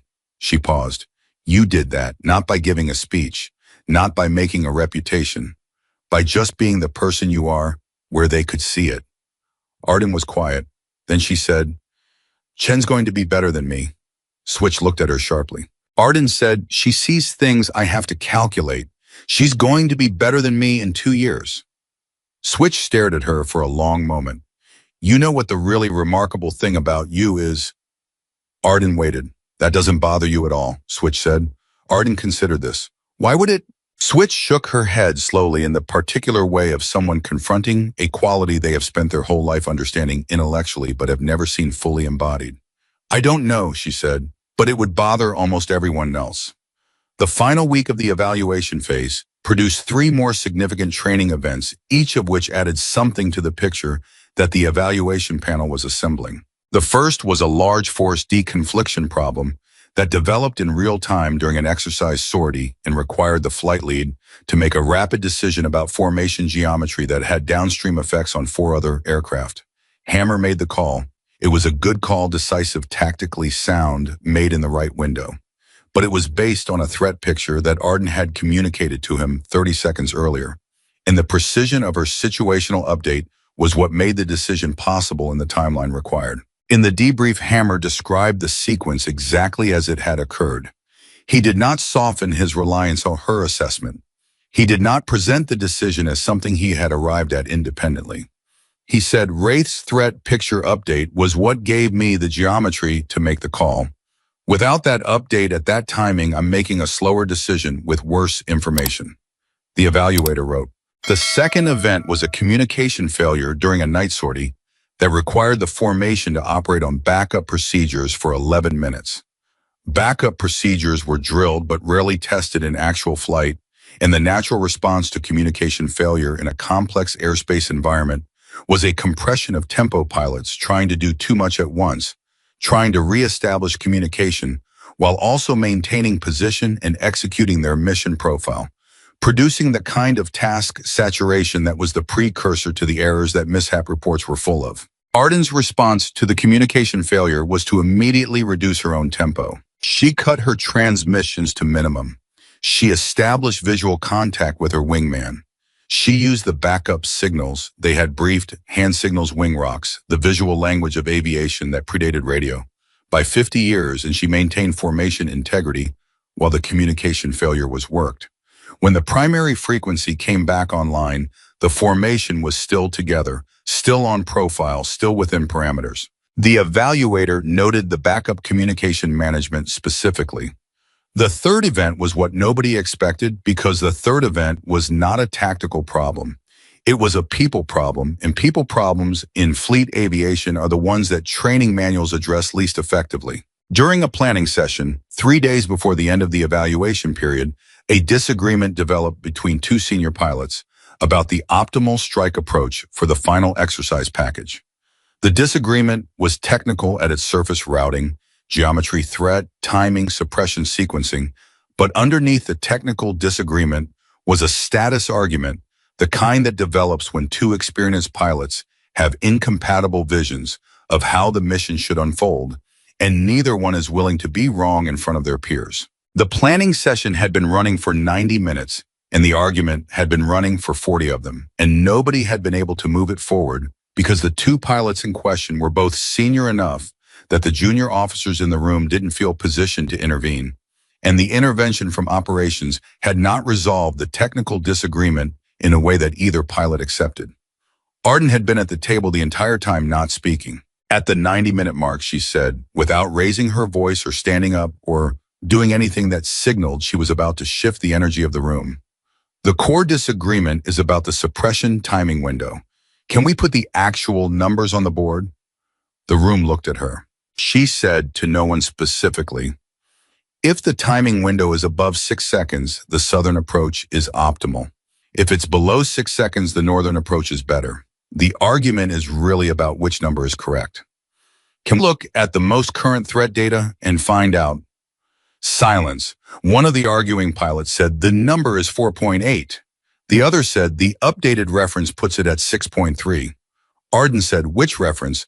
The second pilot cited it. Arden pulled it up on the planning terminal. She read the relevant section. She said the 6.3 figure is the maximum acquisition range parameter. At the planned ingress altitude, the effective figure is 5.1. Both pilots looked at the terminal. Arden said, 5.1 puts us below the threshold. The southern approach carries higher risk. She paused. Northern approach is correct. The room was quiet. The first pilot, the one who had been arguing for the northern approach, said nothing. He did not claim vindication. He looked at the terminal and then at Arden and nodded once in the way of someone accepting a resolution. The second pilot said, after a moment, I was using the wrong parameter. Arden said, it was in a footnote, easy to miss. He nodded. The planning session continued. Afterward, Merrick pulled Arden aside in the corridor. He said, that was well managed. She said, the math was right. The math was right, he agreed, but you presented it in a way that let both of them keep their footing. He paused. You've done that before. She said, it's not useful to make someone feel stupid when you need them to fly a good mission the next morning. Merrick looked at her for a moment. He said, "Where did you learn that?" She was quiet. "My father used to say when you're working on an engine with someone, you don't want them angry when they hand you the next tool." Merrick smiled. It was the first time she had seen him smile without any of the evaluative quality that usually accompanied his expressions. Just a man who had heard something true and recognized it. He said, "How is he, Jean?" She looked at him. "He's well, still in Montana." "Does he know about Wraith?" The question was direct enough that it required a direct answer. She said, "He knows I had an incident on deployment that went well. I didn't give him specifics." "Why not?" She thought about this honestly. "Because he would have worried about the part where my fuel was at the edge, and the outcome was fine. There was no point in giving him the part that would have scared him after the fact." Merrick nodded slowly. "He raised someone who thinks about what other people carry," he said. She said nothing. He said, "That's not a common quality." She looked at the floor for a moment, then back at him. "He lost my mother when I was 9. He raised me alone. Everything he had, he put into making sure I was ready for the parts of life that don't warn you." She paused. "I don't know if he knows how well that worked, but it worked." Merrick held her gaze. He said, "After the evaluation closes, I'm recommending you for inclusion in the Advanced Tactics Instructor Pipeline." Arden went very still. The Advanced Tactics Instructor Pipeline was not a routine posting. It was a selective program that identified pilots with the specific combination of tactical skill and teaching ability that fleet aviation needed at the most senior instruction level. The pipeline produced the instructors who taught the instructors. It was the kind of assignment that shaped how the entire community flew not just one squadron, not just one deployment cycle, but across years and aircraft and the slow accumulation of institutional knowledge. That was the difference between a force that learned from its mistakes and one that repeated them. She said, "Sir," he said, "you have the tactical capacity. You've demonstrated that repeatedly." He paused. "What I wasn't certain about was whether you had the teaching instinct, whether you could take what you know and give it to someone else in a form they could actually use." He paused again. "Chen, Calloway, Price, the planning session today." He looked at her. "You have it." She said, "I don't know if I'm ready." He said, "That's the right answer." He said it firmly without irony. "Anyone who tells me they're ready for that pipeline before I recommend them is telling me they don't understand what it requires." He paused. "You'll be ready. You'll be ready because you'll work until you are the same way you've worked at everything else." She was quiet for a long moment. Then she said, "Thank you, sir." He said, "Thank your father. I'm just reading the result." He walked back toward his office. Arden stood in the corridor. She thought about her father in the hangar outside Great Falls in the specific cold of a Montana morning, with engine grease on his hands and a crop duster on the lift, in the particular patience of a man who understood that every machine had its own logic, and that logic had to be found rather than forced. She thought about what he had given her. Not just the flying, not just the technical knowledge, the wind reading the instrument, cross-check, the habit of arriving prepared. He had given her the capacity to be still inside a loud room. He had given her the certainty that attention was not the same as worth. He had given her the knowledge that the sky did not care how she entered it, only what she did once she was there. She pulled out her notebook. She wrote 2 lines. She closed it. She went back to the planning table where Chen was reviewing corridor data with the focused expression of someone who had recently understood that the work mattered and had decided to give it everything she had. Arden sat down. She said, "Show me what you have." Chen turned the notebook toward her. Arden began reading. Outside the flight line was quiet. The aircraft sat in their positions waiting for the morning. The evaluation period had 3 days left. The squadron would perform or it would not, and the measurement would be precise and external and would not care about the internal reorganization that had taken place over the past several weeks. The shifted geometry, the adjusted attention, the slow and difficult work of a group of people revising their understanding of one another. But Merrick knew what he had. Hammer, sitting in the ready room with a debrief printout and a cold coffee, was beginning to understand what he had been part of, both the failure of the early weeks and the correction that had followed. Switch reviewing weather data at the table across from Arden, and Chen was thinking about nothing in particular and everything simultaneously, which was her version of contentment. And Calloway, in his quarters, was lying on his bunk and with a mishap report open on his chest, asking himself for the first time with real discipline, with the genuine forward-looking attention of someone who had been taught to look not where the problem was, where it was going. He read until midnight. The evaluation results came back on a Friday. Merrick read them in his office with the door closed, which was unusual enough that his administrative officer noticed and made a point of not knocking for anything short of an actual emergency. He read the full document twice, then set it on his desk and sat back and looked at the ceiling for a moment in the way of a man who has been waiting for a confirmation he already knew was coming, but that still lands with its full weight when it arrives. The squadron had passed the evaluation at the highest rating issued in the command's current cycle. The evaluating commander's narrative summary used specific language that was unusual in formal evaluation documents. Language that named individuals, described specific decision sequences, and attributed outcomes to particular choices made under pressure. This was not standard. Evaluation summaries were typically written in the institutional passive voice that distributed credit diffusely and avoided the political complications of naming names in formal records. This one named Wraith 4 times. Merrick called the full squadron together that afternoon. He read the relevant sections aloud. He did not editorialize. He did not add commentary. He simply read what the evaluation panel had written in the panel's own words and let the language carry what it needed to carry. When he reached the section that described the partner nation recovery in the fuel state management in the planning session, deconfliction, he read it straight through without pausing, and the room listened with the particular quality of attention that people bring to things they know are true because they were there when they happened. When he finished, he set the document on the table. He said, "This squadron earned this. Every person in this room contributed to this result." He paused. "Some of you have been in this building for years. Some of you arrived 8 weeks ago." He did not look at Arden when he said that. He didn't need to.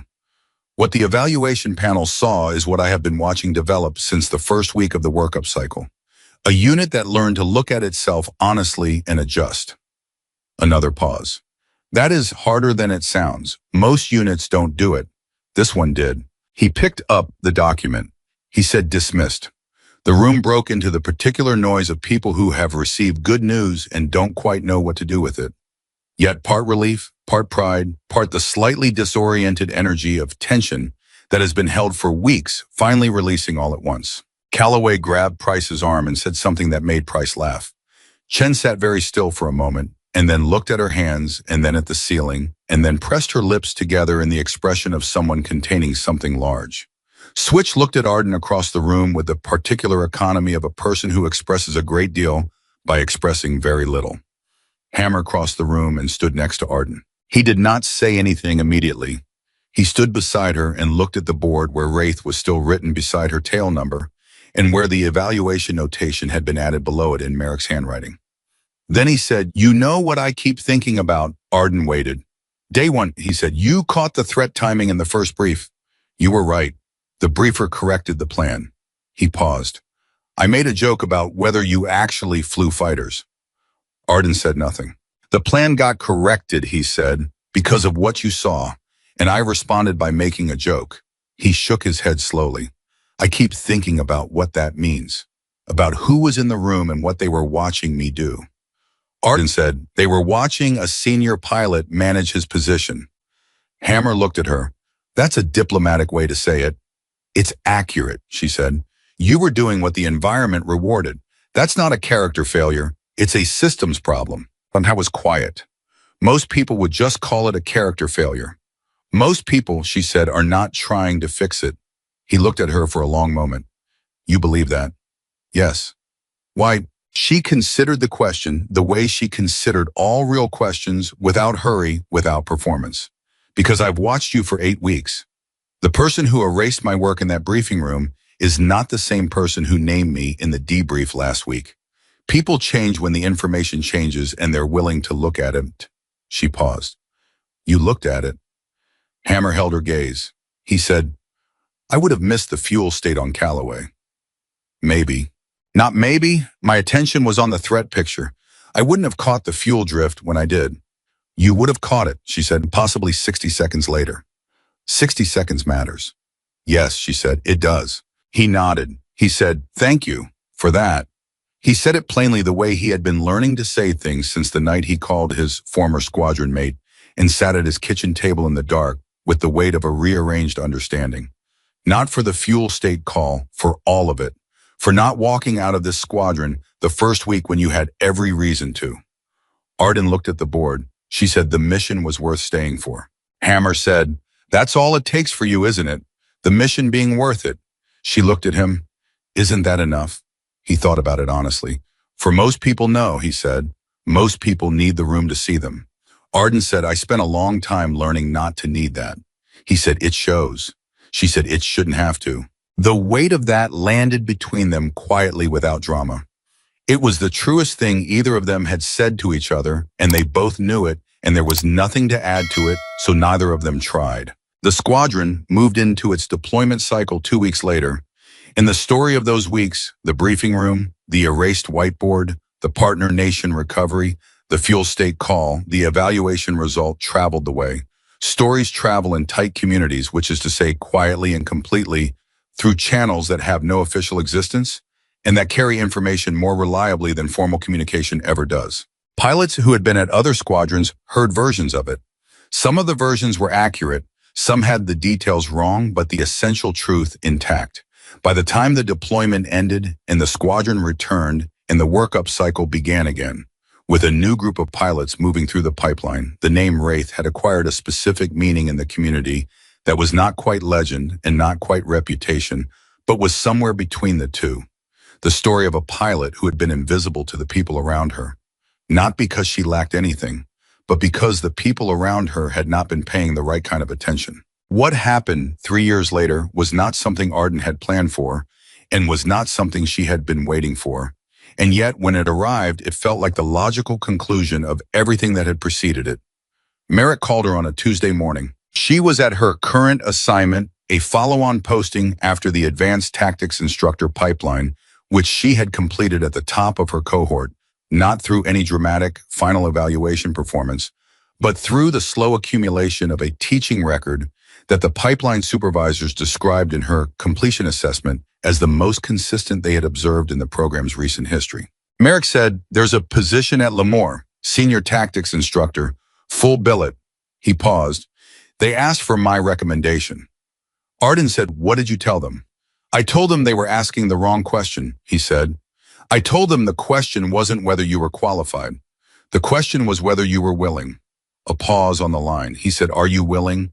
She thought about what returning to Lemoore meant. The ready room where she had sat in the back row with her notebook and her worn flight bag, and her absolute silence where a senior pilot had asked in front of 40 people whether she actually flew fighters or just took notes about them, where a commanding officer had walked to a board and erased her name and written one word in its place, where a squadron had slowly and perfectly, honestly revised its understanding of what competence looked like when it didn't perform. She thought about Chen, who was now a lieutenant commander at her own squadron, and who had called Arden 2 months ago to say that she had caught a critical threat timing error in a major exercise brief, and that the entire time she was doing it, she was hearing Arden's voice in her head saying, "Stop asking where the problem is, start asking where it's going." She thought about Calloway, who had stopped her at a fleet symposium 6 months earlier and said without preamble, "I read every mishap report I can access. Everyone, I've been doing it for 2 years."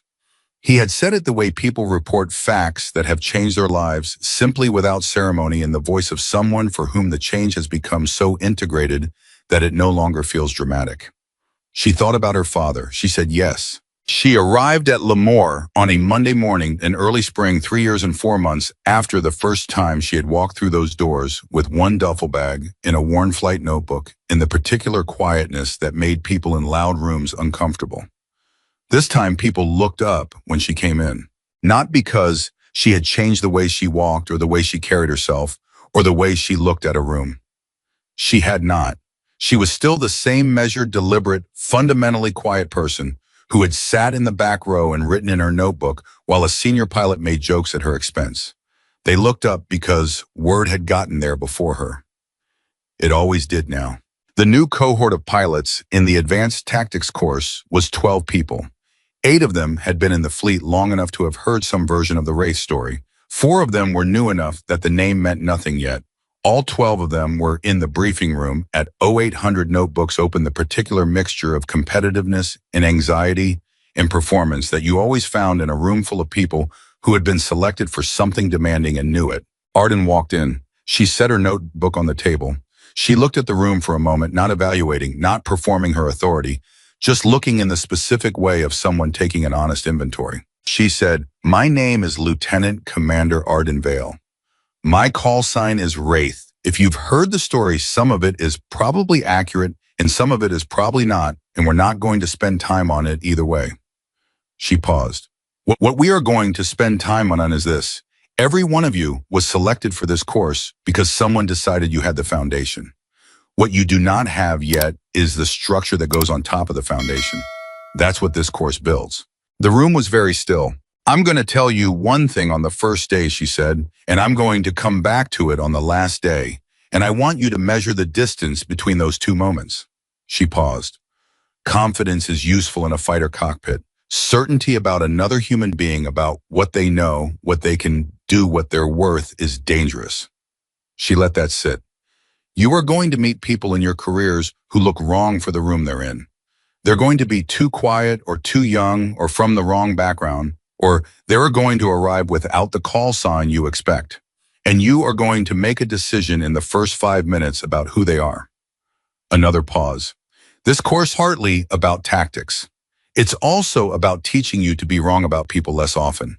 Because in the air, the cost of being wrong about a person can be the same as the cost of being wrong about a threat. Nobody moved. A pilot in the second row, young, confident, the kind of physical ease in a room that came from having been good at things long enough that it felt natural, said, "How do you stop making that judgment? It's instinctive." Arden looked at him. "What's your name?" "Lieutenant Garvey, ma'am." "Garvey, you don't stop making the judgment. You make it provisional." She held his gaze. "You say, this is what I think I see, and then you watch for evidence that you're wrong, actively. You build that into your process the same way you build threat assessment into your process." She paused. "Most people make the judgment and then look for evidence they're right. That's confirmation. It feels like observation. It isn't." Garvey said, "How do you know when you have got it right?" "You don't," she said. "You stay uncertain long enough to actually look." She picked up her marker. "Open your notebooks." The course ran for 6 weeks. In those 6 weeks, Arden did what she had always done. She arrived before everyone else. She stayed after everyone else. She reviewed every evaluation with the specific kind of attention that looked for what was going wrong before it became a trend rather than after it became a problem. She debriefed every sortie with the pilots directly, not in the group format that was standard for the course, but individually, one at a time, with the patient and precise communication of someone who understood that the information a pilot needed to hear was not always the same as the information a room full of pilots needed to hear. Garvey came to her after his third individual debrief. He had been flying well. His tactical instincts were good. His execution was consistent. His decision-making under pressure was in the top third of the cohort. But there was a pattern in his debriefs that Arden had been watching for 2 weeks, a tendency to talk over the explanation before he had fully received it, a kind of processing speed that was impressive in its pace and limited in its depth. She had been waiting for the right moment. After his third debrief, she said, "You heard everything I said in the last 15 minutes. He said, "Yes, ma'am." "What did you hear?" He summarized it accurately, comprehensively in about 45 seconds. She said, "Now tell me what it means for your next sortie." He paused. The pause was longer than she expected. He said, I'm not sure." She said, "That's the difference between hearing and understanding. You can hear fast. Understanding takes longer." She paused. "Your pace is your strength and your liability. Same thing, just like anyone else's." He was quiet. She said, "What is your greatest strength as a pilot?" He said without hesitation. "I'm fast. I process quickly. I make decisions in the window." She said, "And your liability?" He said slowly, "I close the window before I should." She looked at him. He said, "I decide I have what I need before I've checked everything."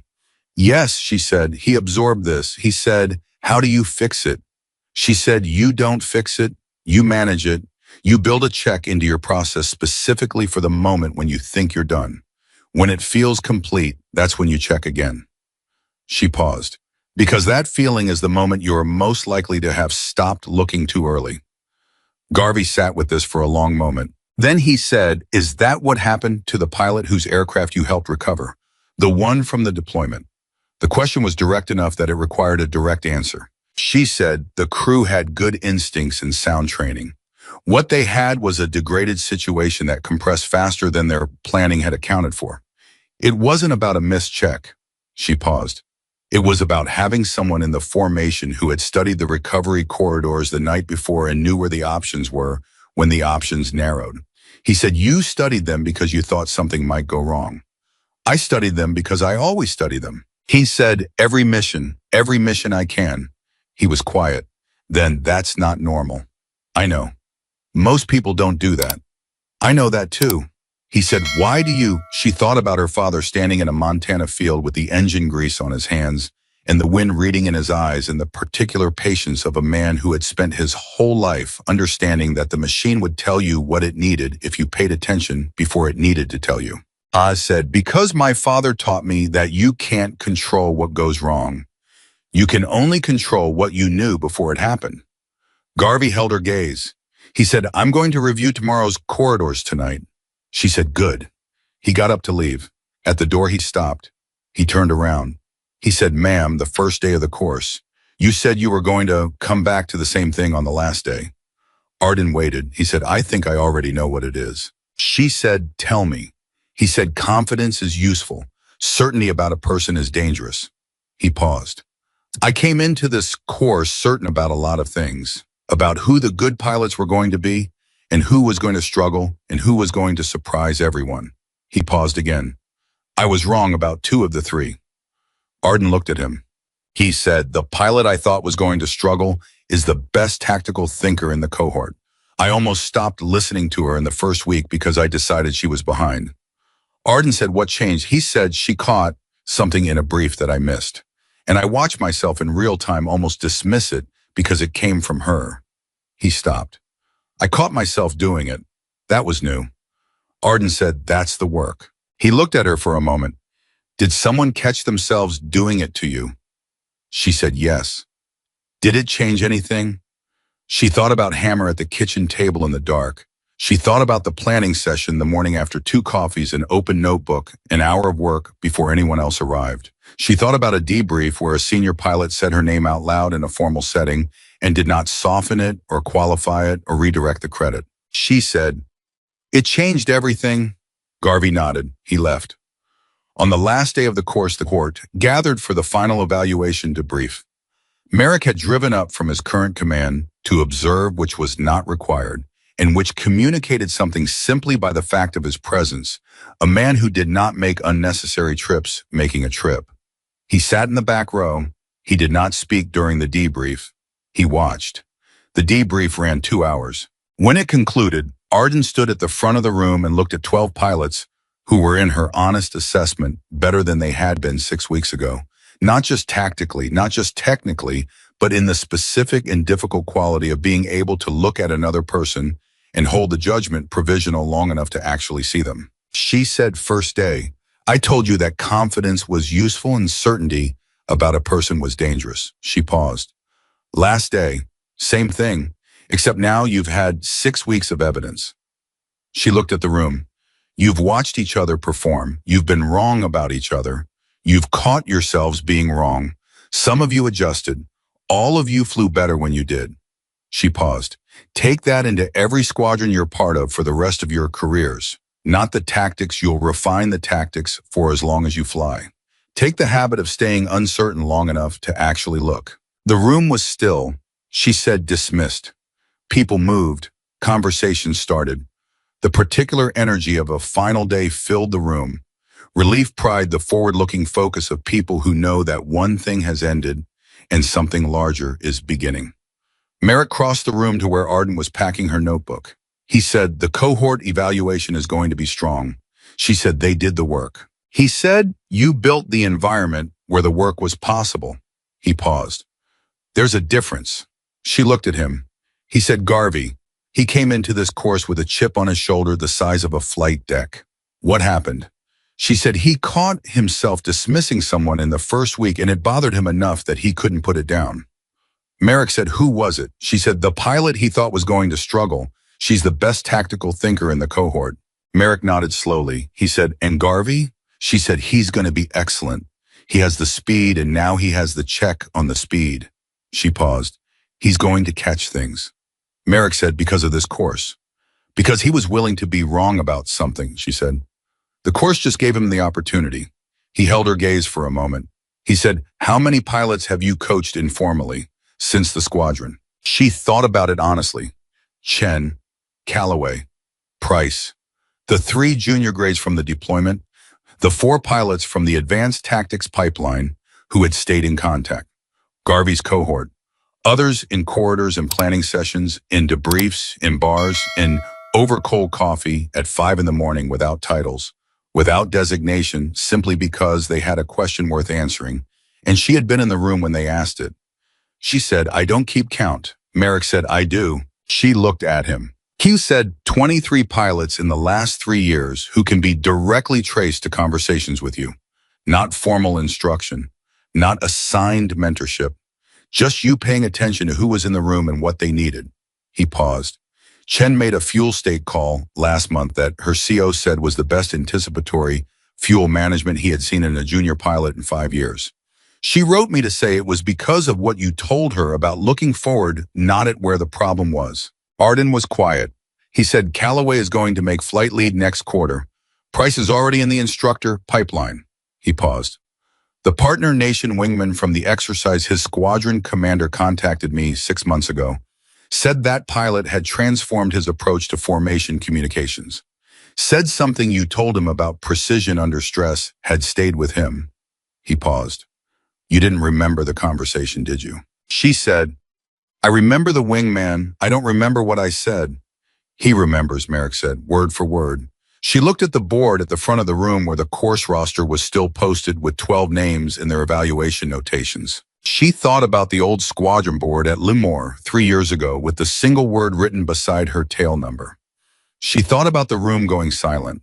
She thought about what she had felt in that moment, which was not triumph and not vindication, and not the particular satisfaction of a person who has been proven right after a long period of being dismissed. What she had felt was the complicated weight of a name she had not chosen and did not fully know what to do with arriving in a room that had spent 3 weeks deciding she was nothing, carried by a commanding officer who had paid attention when no one else had. She understood it differently now. The name was not about her. The name was what happened when someone appeared in exactly the right place at exactly the right moment and did the thing that needed doing and then got out of the way. It was the description of a function, not a person. The function could belong to anyone willing to do the preparation, willing to hold the silence, willing to be still in a loud room for long enough to actually see what the room needed. She had embodied the function first. She had spent 3 years teaching others that the function was available to them too.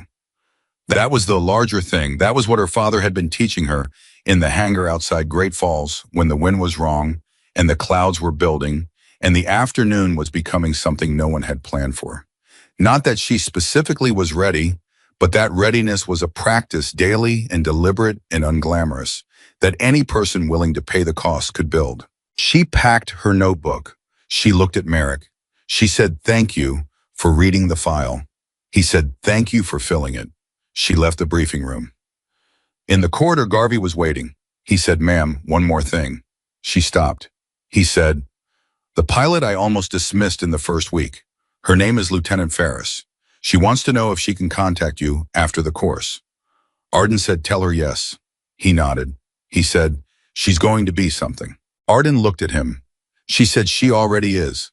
She walked the corridor toward the exit past the planning rooms and the scheduling offices and the simulator bays where she had arrived at 5 in the morning for 8 consecutive weeks 3 years ago, before anyone in this building knew her name, before the board had been erased and rewritten, before a commanding officer had sat in an office with a restricted folder and understood what he was looking at.